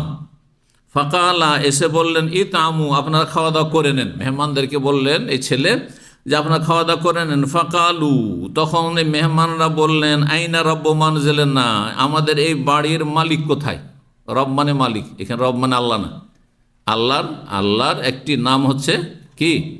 রব। কিন্তু আর রব আলিফ লাম দিয়ে যখন বলবেন তখন আল্লাহর জন্য খাস, কোনো মানুষকে আর রব বলতে পারবেন না। কিন্তু রব্বুল মানজিল বাড়ির মালিক, রব্বুল বাইত বাড়ির মালিক, রব্বুল মাল পয়সার মালিক, ধন সম্পদের মালিক, রব্বুস শারিকা কোম্পানির মালিক বলতে পারে, জায়েজ আছে, বুঝতে পারছেন না? ইজাফত করে, জি। এই জন্য আরব দেশে গৃহিণীকে কি বলা হয়? রব্বাতুল বাইত, জি, গৃহিণী। তো এই বাড়ির মালিক কোথায়? কালা ইতামু, আপনারা খাওয়া দাওয়া করেন। হ্যাঁ, আইনা রব্বু মানজিল, না, বাড়ির মালিক কোথায়? তো বলেন যে নেই, উনি বাইরে আছেন, আপনারা খাওয়া দাওয়া করে নেন। কালু, কিন্তু তারা কি বললো? মা নাহনু বিআকিরিন হাত্তা ইয়াজিবু মানজিলানা, আমরা খাবো না যতক্ষণ পর্যন্ত বাড়ির মালিক না আসবে। আরবদের এটি ট্রেডিশন ছিল প্রাচীন যুগ থেকেই, যে বাড়ির মালিক সাথে না নিয়ে একা খাবেন। এটি কিন্তু সুন্নাত, করলে ভালো, এতে অনেক ফায়দা আছে। হ্যাঁ, এতে আপনার সম্পর্কে কুধারণা হবে না। আপনি বাড়ির মালিক আর আপনার বাড়িতে মেহমান আছে, তার সাথে বসে যদি খান। আমাদের অনেকের জনমজুর হয়, জনমজুরদের সাথে হয়তো একই খাবার খাচ্ছেন না, ভিতরে গিয়ে আর জনমজুরকে আলাদা খেতে দিলেন, ওর তো পালপিটেশন শুরু হয়ে গেছে যে কত না ভালো বাড়ির মালিক খাচ্ছে আর আমাদেরকে দিয়ে দিল এইসব খাবার দিয়ে দিল, অথচ সেম খাবারই হয়তো ভিতরে খাচ্ছেন। এ ভুল ধারণার কেন সুযোগ দিলেন আপনি? অসুবিধা কি জনমজুরের সাথে? একসময় আমরা ছোটকালে দেখেছি জনমজুর সব খাওয়া দাওয়া হয়তো, আজকাল তো সব সুখাসুখি। আমরা জীবনে কত কিছুর পরিবর্তন দেখলাম। এখন কেউ খাওয়িয়ে দেওয়ায় জনমজুর নেয়, কিন্তু আমরা যখন 20, 25, 30 বছর পর্যন্ত বয়স পর্যন্ত দেখে এসেছি যে জনমজুর যা হইতো বাড়ি ঘরের কাজের জন্য, সকালে নাস্তা দিতে হইতো, দুপুরে খাবার দিতে হইতো, রাতের অনেক সময় রাত পর্যন্ত কাজ করে রাত্রেও খাবার দিতে হতো, আর রাত পর্যন্ত কাজ না হলে দুবার খাবার দিতে হইতো, সন্ধ্যাবেলা মাগরিবের আগে আগে চলে যেত। যদি এরকম চুক্তি হয় তাহলে ঠিক আছে, আর চুক্তি যদি না থাকে টাকা একটু বেশি করে দিয়ে দিল, খাওয়া দাওয়া দিল না, তাও জায়েজ আছে, কোনো অসুবিধা নেই। তো সাথে খেললে ফায়দা কি বলছিলাম, দেখি বলেন, দেখি, একটা তো বলেই দিলাম। হ্যাঁ হ্যাঁ, কি?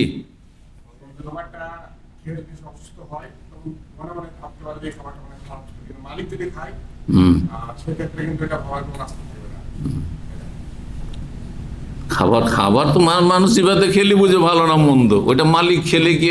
আচ্ছা, একটা খাবার যদি নিম্নমানের হয় আর মালিক যদি সাথেও খায় তো ওটাকে ভালো বলবে নাকি? কারণ খাবার খেতে সুস্বাদু না সুস্বাদু নয়, ভালো লাগলো না মন্দ লাগলো তো জিভাই তো বলে দিচ্ছে, এটা নয়। যেটা বললাম, কি বললাম, ভুল ধারণা হবে না যে মালিকরা কত ভালো খাচ্ছে হ্যাঁ বাড়িতে, আর আমরা মেহমান হয়েছি তো আমাদেরকে হয়তো অন্য কোনো খাবার দিল, এই কুধারণা হবে না। কুধারণা করে ওরা গুনাহগার হলো, আপনি তাদেরকে গুনাহগার হওয়ার জন্য সুযোগ করে দিলেন। আপনি খাওয়িয়েও সুনাম পেলেন না, খাওয়িয়ে আপনার সুনাম পাওয়া উচিত ছিল, শুকরিয়া পাওয়া উচিত ছিল, সেখানে হয়তো বদনাম করে বেড়াবে যে দেখ আমার সাথে খেলেন না। আর একটি খারাপ দিক আছে, সেটা কি বলতে পারেন? হ্যাঁ, অহংকারী মনে করবে আপনাকে, অহংকারী। না, সাধারণ মানুষ বুঝতে পারছেন। আমি ধরেন সাপোজ আমার বাড়িতে যদি মেহমান আসে, আত্মীয় স্বজন, ওদের সাথে যদি আমি খেতে না বসি, ছেলেদেরকে বললাম তোমরা খেয়ে নাও ওদের সাথে, বিরূপ ধারণা হবে না? যে শেখের মধ্যে একটা অহংকার আছে, আমরা সাধারণ হয়তো চাষি মানুষ, হ্যাঁ, অথবা আমরা অশিক্ষিত মানুষ, হতো আমাদের সাথে বসতে চাই না। হ্যাঁ, ভাববে না এটাও তো গুনার কাজ হয়ে গেল তার। হ্যাঁ, সে কুধারণা করে গুনাহগার হইল, আর আমি খাইয়েও সুনাম পেলাম না। বুঝতে পেরেছেন না? আর একটি বিষয় আছে, এটা কি বলতে পারে? জি, হ্যাঁ, বিশেষ বিশেষ অবস্থা এটা আরো হয় যদি কখনো অতীতে এদের সাথে কোনো সময় শত্রুতা থেকে থাকে, তাহলে পালপিটেশন লেগে আছে, এর বাড়ি খাবো, একসময় এদের সাথে অনেক দুশ্মনী ছিল, কি করে না করে, কি করে না করে। বুঝতে পারছেন না যে খাবারে যদি বিষ দিয়ে দেয়, হ্যাঁ, শয়তান কিন্তু ওয়াসওয়াসা দিচ্ছে। আচ্ছা, এইটাই শুধু না, আমাদের দেশে অনেক শিরক বেদাত আছে, জাদুটোনা আছে না নেই? খাবারে আরে ভর্তাতে কিছু মিশিয়ে জাদু করে, খাবারে ডালে মিশিয়ে জাদু করে, তরি তরকারিতে মিশিয়ে জাদু করে। বুঝতে পারছেন না? তো আমরা এই যে দুয়া তাবিজের নামে শিরক কুফরি সেহের জাদুটোনার দেশের মানুষ, আমরা ওইসব দেশে শাশুড়ি জামাই গিয়ে জাদু করছে। শুধু তাই না, এখানে এক ভাই আছে আমার সামনে, আমি দেখতে পাচ্ছি, কিন্তু আমি বলবো না যে কোন ছেলে কোন মানুষ, তাকে তার ভাবি জাদু করেছে, ভাই ভাবি দুজন মিলে জাদু করেছে। জি জি। আচ্ছা, এতে আপনি অবাক হইলেন? মা ছেলেকে জাদু করছে, ওই একটা মেয়েকে বিয়ে করতে দিবে না, সেজন্য জাদু করে ওর অবস্থায় খারাপ করে, অসুস্থ হয়ে গেছে, মাথাতে পা পর্যন্ত আগুনের মতো জ্বলছে। ওইসব দেশের মানুষ আমরা, আল্লাহ হেফাজত করুক। বাঙালি সমাজে যত সেহের জাদু আছে, দোয়া তাবিজার নামে এসব কুফরি আছে, এত বেশি পৃথিবীর কোথাও নেই, এত বেশি আছে। ভুক্তভোগীরা আমার কাছে এসে বলে, সেই জন্য জানতে পারি এসব ঘটনা। বলছি এখানে এসে শোনা, বাইরে এসে বলছে। জি, অনেক সময় এই ঘটনাগুলি শুনে অত্যন্ত কষ্ট লাগে। আপনজন স্ত্রী স্বামীকে জাদু করছে, কিসের জন্য? যে ওর একটু সুট হয়েছে, একটু বিয়ে করবো, বা প্রয়োজন হয়েছে বিয়ে করবো, বা বিয়ে করবে না এমনি হয়তো বলেছে আমি বিয়ে করবো, হয়তো দুষ্টামি করে, বিয়ে করবি তোর বিষ মেরে দেবো, দিল জাদু করে, যাতে করে তুই আমার জন্য পাগল থেকে পাগল হইতে গিয়ে একেবারে পাগল, মানে ডোজ বেশি হয়ে যাবে, কিন্তু পাগলই করে দিয়েছে, জীবনটাই শেষ। কথা বুঝতে পেরেছেন? স্ত্রী জাদু করছে। তারপরে মা চাই না এই বউকে, দেখতে পারে না, কিন্তু বউকে ভালোবাসে, তার আখলাক চরিত্র আমলে কোনো ত্রুটি নেই, তুই রাখবি একে? মা জাদু করছে কাকে? হ্যাঁ, ছেলেকে, যাতে করে তার অন্তরে ঘৃণা জন্মে যায়, আরে বউকে তাড়িয়ে দেয়। বহু হচ্ছে এগুলো, এত বেশি হচ্ছে। আর এইখানে জাদু টোনার দেশের মানুষ যখন একসাথে যখন খাবেন, তাহলে একই খাবার খাচ্ছেন, যেটা ও খাচ্ছে। যদি আপনার খুব সন্দেহ হয়, তো যেটা ও খাচ্ছে আগে খাক, তারপর উঠাবো করেন। বুঝলেন কথাটা? ধরেন যে আইটেমগুলো উঠিয়ে শুরু করছে, আগে দেখেন কোনটা দিয়ে শুরু করছে, ওইটা দিয়ে আপনি শুরু করেন। দেখলেন যে এটা ও ছুঁইল না, খেলো না, আমি ওটাও খাবো না, বেঁচে গেলেন। বুঝতে পারলেন না? একটা মজার গল্প বলি।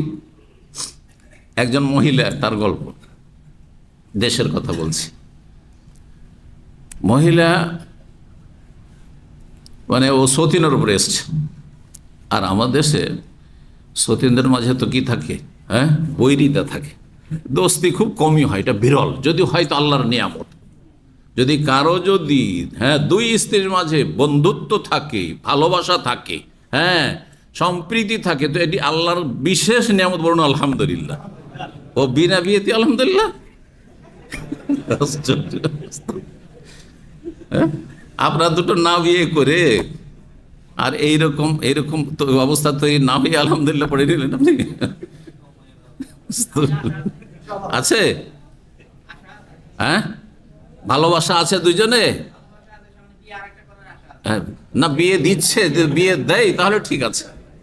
দেখেন, স্ত্রী যদি বিয়ে দেয়, স্ত্রী যদি বিয়ে দিতে পারে, তো জানবেন ওই স্ত্রীর মূল্য দেবেন আপনি, যে স্ত্রী আপনার বিয়ে দিচ্ছে। জি, এটি আল্লাহর বড় নিয়ামত। আমি এটি মদিনা ইউনিভার্সিটি যখন ছাত্র ছিলাম, তখন একজন ইথিওপিয়ার আমার খুব ঘনিষ্ঠ ক্লাসমেট ছিল, এখনও তার নাম মুখস্থ আছে, কত ঘনিষ্ঠতা ছিল, অথচ 35 বছর আগের ক্লাসমেট আমার মুখতার আবদুল্লাহ হারারি। মক্কায় থাকতো সে, আর মক্কা থেকে এসে মদিনায় লেখাপড়া করতো। মক্কায় ছিল ছাত্র জীবনটা, মানে তার বাবা মা সব মক্কাতে সেটেল। তো ওর যেহেতু যারা সৌদি আরবে থাকে ওদের কাছে একটা করে গাড়ি থাকেই, তো ওর কাছে গাড়ি ছিল। তো ওর সাথে খাতির হওয়ার এটাও কারণ যে যখন সে মক্কা যেত, ওর বাপ মা তো ওখানে আছে, তো বলছে শেখ মতি, ইয়া আল্লাহ আমার সাথে চলেন, আমি একা একা যাচ্ছি, আপনার উমরা করা হবে, একসাথে আপনি যাবেন। তো ওর সাথে অনেকবারই আমি মক্কা গিয়েছি, হ্যাঁ, হজের সফরে গেছি, উমরার সফরে গেছি। তো ও বলছে আমার 2 স্ত্রী আছে। হ্যাঁ, 2 স্ত্রী আছে। তবে 2 স্ত্রী কীভাবে কী করলে এত তাড়াতাড়ি? তো যুবক মানুষ, আমরা তো এতে কলেজে পড়ছি, গ্রাজুয়েশনে। তো বলছে 2 স্ত্রী আছে। আমার বড় স্ত্রী বলছেন না তোমার বিয়ে দেবো, তোমার বিয়ে দেবো। আর তারপরে আলহামদুলিল্লাহ আমার বিয়ে দিয়েছে, সে পছন্দ করে বিয়ে দিয়েছে।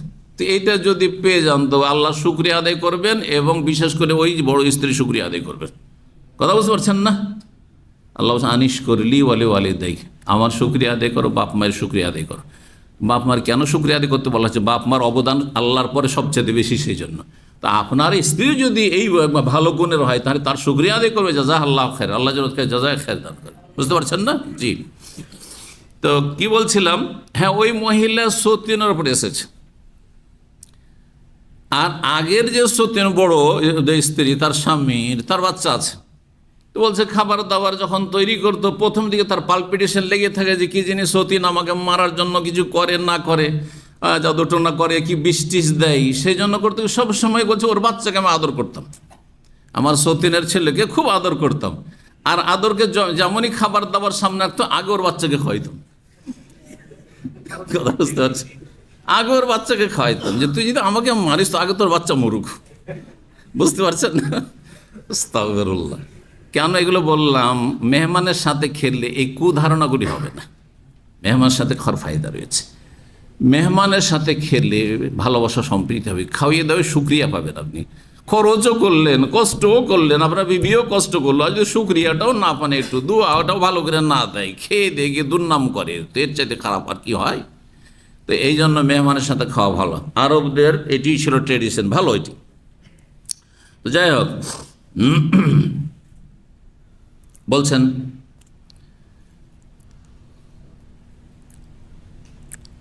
হ্যাঁ, তারা বলে মা না নবে আকে হাতে আজারব, মানে বাড়ির মালিক না আসা পর্যন্ত আমরা খাবো না। কালা ইকবালু আন্নাকে রাকুম ফাইন্নাহু ইনজা ওয়ালাম তাতআমুল আলান কায়ান্না মিনহু।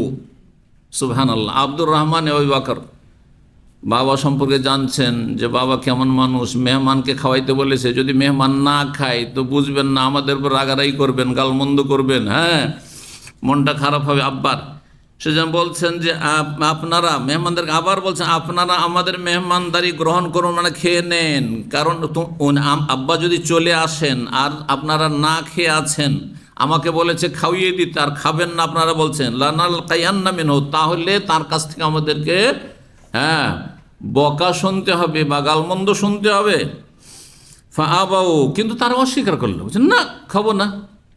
ফারাফতু আন্নাহু ইয়াজিদু আলিয়া, তখন আমি বুঝতেই পারলাম যে আব্বা তো কষ্ট পাবেন, আব্বা তো রাগ করবেন। ফালাম্মা যা, যেমনই আব্বা এসেছেন নবী সাল্লাল্লাহু আলাইহি ওয়াসাল্লাম বাড়ি থেকে, তখন আমি ভয়ে তানা হাইতো আনহু, একদিকে সরে গেছে, লুকিয়ে গেছে, ঘরের কোনো কোনাতে লুকিয়ে গেছে। তাহলে ছেলেরা যদি ভয় পায়, ছেলেমেয়েরা যদি ভয় পায়, আর বাপ মার ভয়ে যদি বকা ঝকার বকে বা মারের ভয়ে লুকিয়ে যায়, তো এটা কোনো দোষণীয় না। লুকিয়েছেন আব্দুর রহমান বাবা, লুকিয়েছেন, বুঝছেন না? জি। তো লুকিয়ে গেছি। কালা মা সানাতুম, তোমরা কি করেছো, খাওয়া দাওয়া দিয়েছো? ফাখবারুহু, তখন সবাই বলছে বাড়িতে, আবু বকর সিদ্দিক রাদিয়াল্লাহু আনহু স্ত্রী, তিনি বলছেন যে ঘটনা এইরকম, ছেলেকে দিয়ে খাবার দাবার পাঠিয়েছে, খাইনি। ফাকাল ইয়া আব্দুর রহমান, আব্দুর রহমানকে ডাকছে। ফাসাক্কাতু, কিন্তু আমি ভয়ে চুপ, কথা বলছি না, লুকিয়ে আছি, শুনছি। সুম্মা কাল ইয়া আব্দুর রহমান, ফাসাক্কাতু, আমি চুপ। 2বার 3বার ডাকছেন, কিন্তু উত্তর দিচ্ছেন না ভয়ে, কে? ছেলে আব্দুর রহমান। তখন আরো রাগ উঠেছে, আরে জবাব দিচ্ছে না, কোথায় লুকিয়ে আছে। ফাকাল ইয়া গুনসার, এই গুনসারের 3টি অর্থ করেছে, একটি হচ্ছে মূর্খ, আর একটি হচ্ছে দুষ্ট, আর আরেকটি হচ্ছে অলস। তাহলে বাচ্চাদেরকে এই ধরনের গাল কেউ যদি দেয় বকাঝকাতে, কি বলে? এই মূর্খ, হ্যাঁ এই দুষ্ট, হ্যাঁ বা কি এই অলস, তাহলে এমন কোনো বড় গাল নাই ওগুলা। কিন্তু নোংরা গাল, অশ্লীল গাল দেবে না, অশ্লীল গাল দেবে না। অশ্লীল গাল দিলেই এর কুপ্রভাব পড়বে, আপনার ছেলেমেয়েরা খারাপ হবে। আপনি খারাপ হলেন, অশ্লীলতা আপনার মধ্যে আসলো, আর অশ্লীলতা গুনাহ, আর আপনার ছেলেমেয়েরা খারাপ হবে। কিন্তু মানুষ সবসময় একই অবস্থায় থাকে না। স্যার, হে মূর্খ বা হে অলস, হে দুষ্ট, আকসাম তো আলাই, তোমাকে কসম দিচ্ছি আল্লাহর, ইন কুনতা তাসমাউ সাউতি, যদি আমার কথা শুনতে পাও, হ্যাঁ লম্বা যেতে এক্ষুনি হাজির হও। কোথায় লুকিয়ে আছো তুমি? হ্যাঁ, ছেলেকে বলছে কোথায় তুমি লুকিয়ে আছো, সোজা হাজির হও, শুনতে পাচ্ছ কিনা আমার কথা? ফাঁকার হইতো, তখন আমি বাড়ি থেকে বেরিয়েছি, কোনা থেকে, হ্যাঁ হয়তো কোনো জায়গায় লুকিয়েছিলেন, বেরিয়েছেন। ফাকুলতে এসে বললাম, সাল আজিয়া ফাক, আমাকে কেন বকাঝকা করছেন? আপনি আপনার মেহমানদারি জিজ্ঞেস করেন। তাহলে বোঝা গেল যে বাপ মার প্রতি উত্তর করা যাবে। যদি দেখা যায় বাপ মা ভুল বুঝছে, তো সংশয় নিরসনের জন্য, ভুল ভাঙানোর জন্য কি করা যাবে? কথা বলা যাবে। এটা তর্ক নয়, জায়েজ। জি, তর্ক মুখে বারবার তর্ক যদি করে আর যদি কাঠোজ্জতি করে তখন জায়েজ নয়। কিন্তু যদি যুক্তিসঙ্গত কথা থাকে বোঝানোর জন্য, তো জায়েজ। আপনি আপনার মেহমানদারি জিজ্ঞেস করেন, আমরা দায়িত্ব পালন করেছি কিনা। ফাকালু, তখন মেহমানরা বললো, সাদাকা, আপনার ছেলে ঠিক বলছে, ও ছেলে খেতে দিয়েছে আমাদেরকে। আতানবী, খাবার নিয়ে এসেছিল, কিন্তু আমরা বললাম ফাইন্নাম, হ্যাঁ কাল। তখন আবু বকর বলে, ফাইন্নামা ইনতাজা তুমুনি, আমার অপেক্ষা আপনারা করলেন কেন? ওয়াল্লাহি, মেহমানদের উপর রয়ে গেছে, মেহমানদের উপর রাগ হয়ে গেছে। আবু বকর সিদ্দিক রাগ হইতে পারে, যার অনেক রাত হয়ে গেছে, এসা পরে তিনি অনেক রাতে এসেছেন। তো বলছে আমার অপেক্ষা করলেন আপনারা, ওয়াল্লাহি, আল্লাহর কসম করে বলছে, লা আতামহুল্লাহ, আজকে রাতে আমি খাবই না, আল্লাহর কসম করে নিলাম আমি খাবই না। আবু বকর সিদ্দিক কসম করে নিলেন। ফাকাল আখারুন, তখন মেহমানরা ওরা বলে আমরাও খাবো না। আজকে হাসিরই হাদিস না, আর হাসির মাসলা। ওয়াল্লাহি লা নাতম হাত্তা তাতামহু, মেহমানরা বললো যে আমরাও খাবো না যতক্ষণ আপনি না খাবেন। খাবেন না কসম করলে, আপনি খাবেন না, আমরাও খাবো না, থাক। আবু বকর সিদ্দিক রাজি তখন বুঝতে পারলো যে শয়তানের সুযোগ নিয়েছে এখন, হ্যাঁ অবস্থা অন্যদিকে গড়িয়ে যাচ্ছে। তো এইটা আমাদের সবসময় বুঝতে হবে, সচেতন থাকতে হবে যে কোন দিকে যাচ্ছে অবস্থা। লাম আরাফিসারে কাল্লাইলা, আমি জীবনে আজকের রাতের মতো মন্দ রাত কখনো দেখিনি। এই রাতে শয়তান চান্স পেয়ে গেছে। ওয়াইলাকুম মানতুম, তোমাদের দুর্ভোগ হোক। মানতুম, কি হয়েছে তোমাদের? খাবে না। লেমালা তাকবার আন্না কেরাকুম, খাবে না কেন? খাওয়া দাওয়া করো। হাতে তো আমাক, তারপরে তিনি নিজের কসম ভাঙলেন, হ্যাঁ মানে নিজেও খেলেন, আর বললেন ছেলেকে বললে আব্দুর রহমানকে, যে আব্দুর রহমান খাবার, তোমার মায়ের কাছ থেকে খাবার নিয়ে আসো। হাতে তো আমার, খাবার নিয়ে আসো। ফাজাহু, খাবার নিয়ে আসলো। ফাওয়াদা ইয়াদাহু, আর তারপরে খাবার শুরু করলেন। এখানে ফাকাল, আবু বকর সিদ্দিক রাদিয়াল্লাহু প্রথম খাবার শুরু করছেন একসাথে, যেহেতু আরবরা একসাথে একই সাথে খায়, আলাদা আলাদা আমাদের দেশের মতো প্লেট হয় না। বিসমিল্লাহ বলে শুরু করলেন, বিসমিল্লাহ বলে শুরু, যেমনই বিসমিল্লাহ বলে শুরু করেছেন, অন্য হাদিস আসছে, সেই হাদিসটি শেষ করবো আজকে, যাতে করে কথাগুলি সম্পন্ন হয়ে যায়। সুবহানাল্লাহ, বরকত আর বরকত, কমছেই না খাবার, কমছেই না খাবার। মেহমান খাওয়া দাওয়া করে আরো খাবার পরিমাণ বেশি হয়ে গেছে। আসছে এটি কি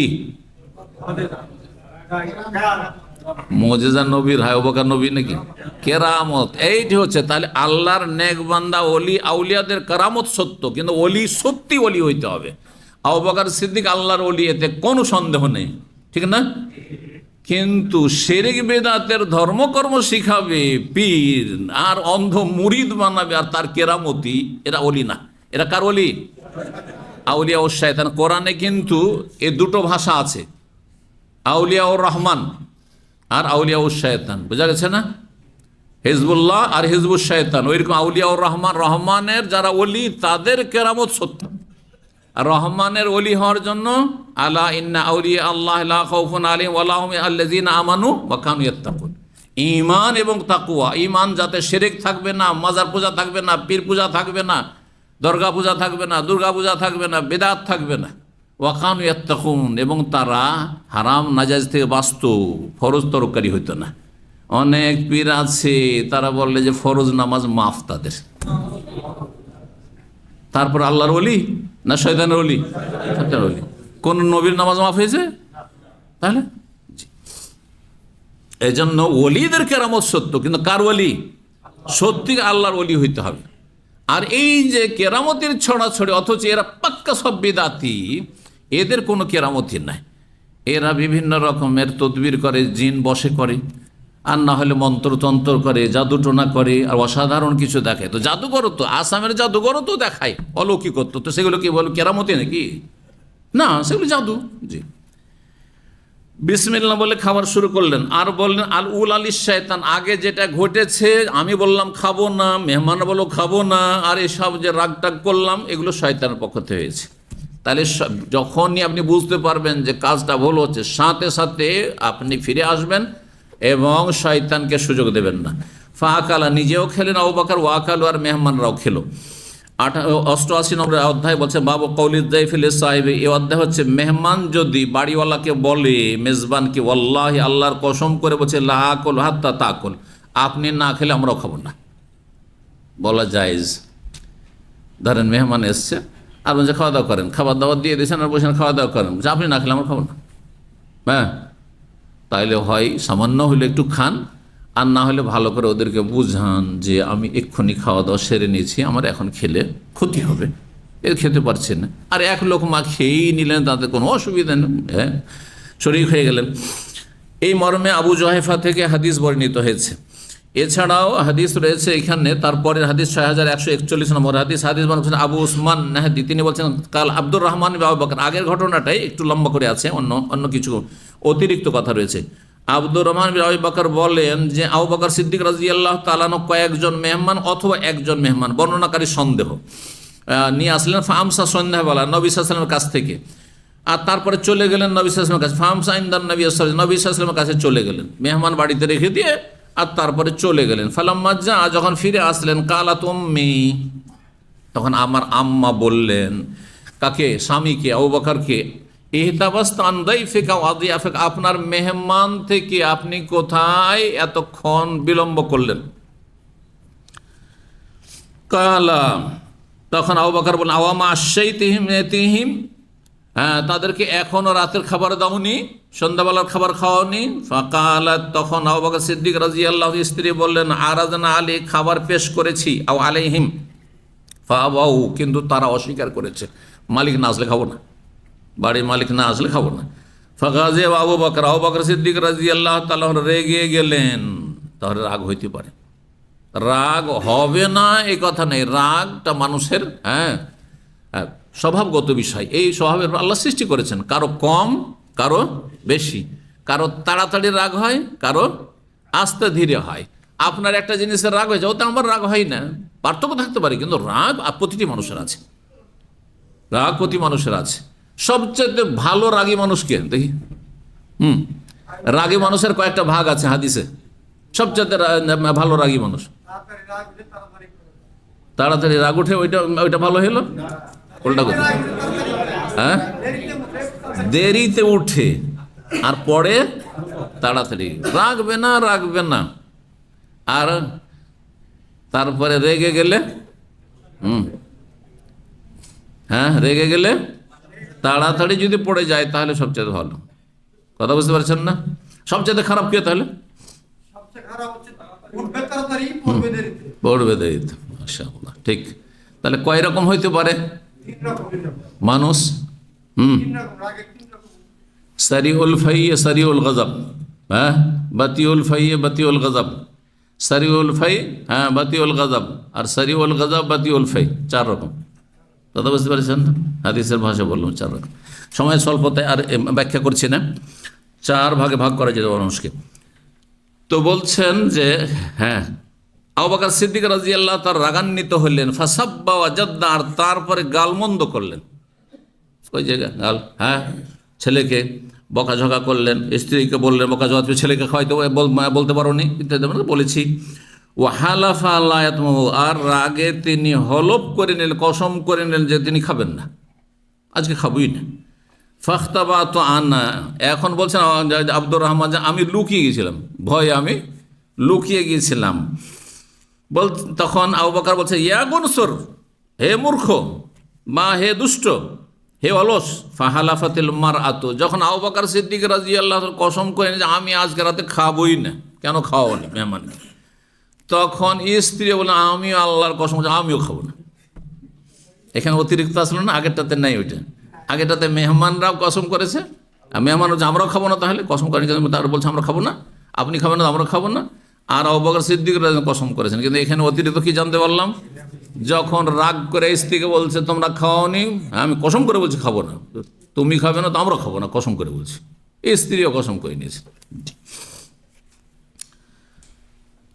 আর তারপরে আসছে এখানে, জি,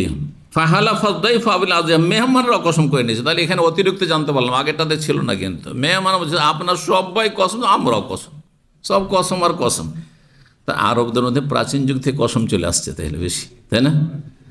এত বেশি হইতে হবে না, তবে সাহাবায়ে কেরামদের মধ্যে এত বেশি ছিল না, এখন আরও বেশি বেড়ে গেছে। এক শ্রেণীর লোকে সব কিছুতে কসম, সব কিছুতেই কসম। আরে মেহমান বাড়িতে এসছে, চা গাওয়া খাওয়ানোর পরে তাকে বলছে খাওয়া দাওয়া করে যেতে হবে, আজকে খাওয়া দাওয়া করে যেতে হবে, আশা তো বলছে না খাবো না, বুঝলি ওল্লাহ হালাফ তো তালাক, যদি না খান তোমার বিবি তালাক। আরে তোর মেহমান খাবে না, বিবি কোন দোষ করলো? এটা জাহেলদের হলফ, জাহেলদের কসম, এটা ঠিক নয়। কিন্তু আপনি আল্লাহর কসম করেন, সেটা ঠিক আছে, যে আল্লাহর কসম করে বলছি, হ্যাঁ, যে খেতে হবে, না হলে আমাকে কাফারা দিতে হবে। এখন কি করবেন করেন।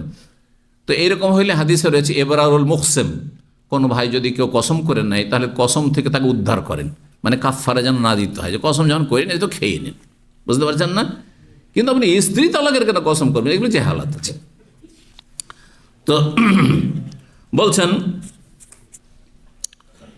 যে সবাই তো কসম করে ফেললো, আল্লাহ ইয়াতামু খাবেন, আও ইয়াতামু হাত্তা ইয়াতামু, যতক্ষণ খাবেন না আবু বকর ততক্ষণ পর্যন্ত মেহমানরাও খাবেন না। ফাকাল আবু বকর, তখন আবু বকর সিদ্দিক রাদিয়াল্লাহু তাআলা আনহু, তিনি সবচেয়ে জ্ঞানী তাদের মাঝে, তখন তিনি বলেন কান্না হাযিহি মিনাশ শায়তান, এটা তো শয়তানের তরফ থেকে হয়ে গেল।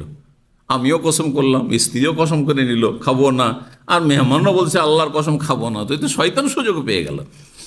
ফাদাবিতম, তখন রাগ ঠান্ডা করে খাবার নিয়ে ডাকলেন, ফাআকালা, নিজেও খেলেন, অন্যরাও খেলো, সবাই মেহমানরা। ফাজালু লা ইয়ারফাউনা লুকমাতান ইল্লা রাবা মিন আসফালিহা আকসারু মিনহা, যেমনই বিসমিল্লাহ বলে এক লোকমা উঠাচ্ছেন, দেখছেন যে ওর চাইতে বেশি কি হয়ে যাচ্ছে, ফুলে যাচ্ছে খাবার।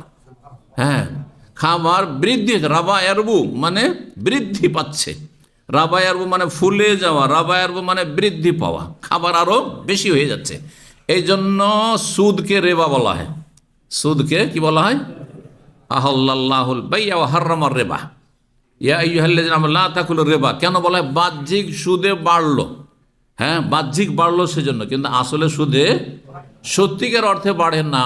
সুদের বরকতকে আল্লাহ ধ্বংস করে দেন। ইয়ামহাকুল্লাহু রিবা, আল্লাহ বলছেন সুদকে আল্লাহ নিশ্চিহ্ন করে দেন, ধ্বংস করে দেন। জি, তো যেমনই একটা লোকমা উঠাচ্ছেন, তেমনি আরবিতে তাহলে লোকমা এই শব্দটির বাংলা এখন পর্যন্ত আমি খুঁজে পাইনি। এক লোকমা, দুই লোকমা, হ্যাঁ, কি এগুলো আঞ্চলিক ভাষা, আমাকে শুদ্ধ ভাষা দিতে হবে যেটা বইয়ে লেখা যাবে। আর এইসব ওই গ্রাম্য ভাষা আমি চাই না। শুদ্ধ ভাষা যদি কেউ ভাষাবিদ থাকেন এখানে যারা আছেন, বিএ পাস, এমএ পাস, বাংলায় যদি থাকেন তো আমাকে এইটা দিয়ে যাবেন, জাযাকাল্লাহ। হ্যাঁ, কি মুডটা আলাদা জিনিস, মুষ্টি আলাদা জিনিস, ওটা এক কথা। আমি অনেক দেখেছি লোকমা, হুবহু লোকমার শাব্দিক অর্থ নেই, একবারে যতটা উঠে এইভাবে, এটার নাম লোকমা। এক মুষ্টি কোথায় এরকম করে খায় নাকি? হ্যাঁ, এটা হচ্ছে এক মুষ্টি। ওই যে মুষ্টি দিত আমাদের দেশে গ্রামে, ওই যে চাল প্রত্যেক দিনে মহিলারা এক মুঠ উঠিয়ে রেখে দিত, এইটা না মুষ্টি। জি, তো যাই হোক, যেমনই একটা লোকমা উঠান, ইল্লা রাবা মিন আসফালি আকসারু মিনহা, নিচে থেকে আরো বেশি বৃদ্ধি হয়ে যাচ্ছেন, যতটা ছিল তার চাইতে বেশি। তখন আবু বকর সিদ্দিক রাদিয়াল্লাহু তাআলা আনহু বলছে, ইয়াখতাবানি ফিরাস, হে ফিরাস বংশের বোন, মানে তার স্ত্রী ফিরাস বংশের মহিলা ছিল। বলে মা হাজা, এটা কি, এই দৃশ্য কি, কি হচ্ছে, এটা কিছু বুঝতে পারছি না। ফাকালাত, তখন স্ত্রী বললেন, ওয়া কুররাতু আইনি, আমার চক্ষু শীতল হোক। জি, বা আমার চক্ষু শীতলের কসম, মানে আল্লাহর কসম, আল্লাহ রব্বুল আলমিনকে পেয়ে সবচাইতে বেশি মানুষের চক্ষু শীতল হয়। তো এটা কসমও ধরা যেতে পারে। ইন্নাহাল আনাল আকসার, এখন তো দেখছি যে খাবার আরও বেশি বৃদ্ধি পাচ্ছে, খাবার আরও বেশি বেড়ে যাচ্ছে। কাবলা আন্না কল, খাওয়ার আগে যা দেখেছি তার চাইতে বেশি, মানে খাবার দাবার মেহমানের হয়ে গেছে, তারপরে স্ত্রী যে খাওয়া দাওয়া করছেন ওখানে দেখছেন যতটা খাবার প্রথম দিয়েছিলাম তার চাইতে বেশি। আরবরা কেমন করে খায় জানেন তো? আগে মেহমানরা খেয়ে নেবে, হ্যাঁ, বাড়ির পুরুষরা খেয়ে নেবে, আর খাওয়ার পরে যেটুকু বাঁচলো ওইটা নিয়ে এসে আবার মহিলারা খাওয়া দাওয়া শুরু করলো। দেখেছেন এই দৃশ্য কোথাও? বিয়ে শাদিতে করে কি আলাদা মহিলাদের জন্য প্লেট হয় না, ওখানে খেয়ে দিয়ে, আগে আমি বিয়ের কি চলিমাতে গেছি এরকম, খেয়ে দিয়ে পুরুষরা চলে গেল, আর তারপরে তখন বড়রা যখন চলে গেল তখন বাচ্চারা খেতে বসলো, বাচ্চাদের খাওয়া দাওয়া হইলো, তখন মহিলারা মহিলা সেকশন থেকে এসে ঢুকলো, কোনো পুরুষ আর তখন নেই, তখন খাওয়া দাওয়া করলো। এই যে জুঠা খেতে পারে, এই যে রুচিটা আরবদের মধ্যে আছে, এটা আমাদের বাঙালি সমাজে ভারতীয় কোথাও নেই। হবে আমাদের দেশে আমরা দেখেছি শ্বশুর বাড়িতে 2-4-5 বোন আছে, ঈদের সময় আর 5 বোনের স্বামী এসেছে, ও নিজের স্বামী ছাড়া ও বোনের স্বামী যদি জুঠা থালা ছেড়ে দেয় আগে খোঁজ করবে যে কার কার থালা এটা, নাহলে খাবে না। এই তোর স্বামী ছেড়েছে তুই খা, কথা বুঝতে পারছেন? জি হ্যাঁ। কিন্তু আলহামদুলিল্লাহ আরবদের মধ্যে এই রুচিটা আবার আছে, রুচি আছে। একবার পড়েছিলাম আমি কাসিমে, গ্রাম অঞ্চলে গিয়েছি মাগরিবের সময়, দেখছি মসজিদে সব লাইন দিয়ে, বধু এলাকা তো লাইন দিয়ে সব বসে আছে, আর এই পেয়ালাতে করে পানি দিচ্ছে, আর সব বসে পানি খাচ্ছে আর সবাইকে ধরাচ্ছে।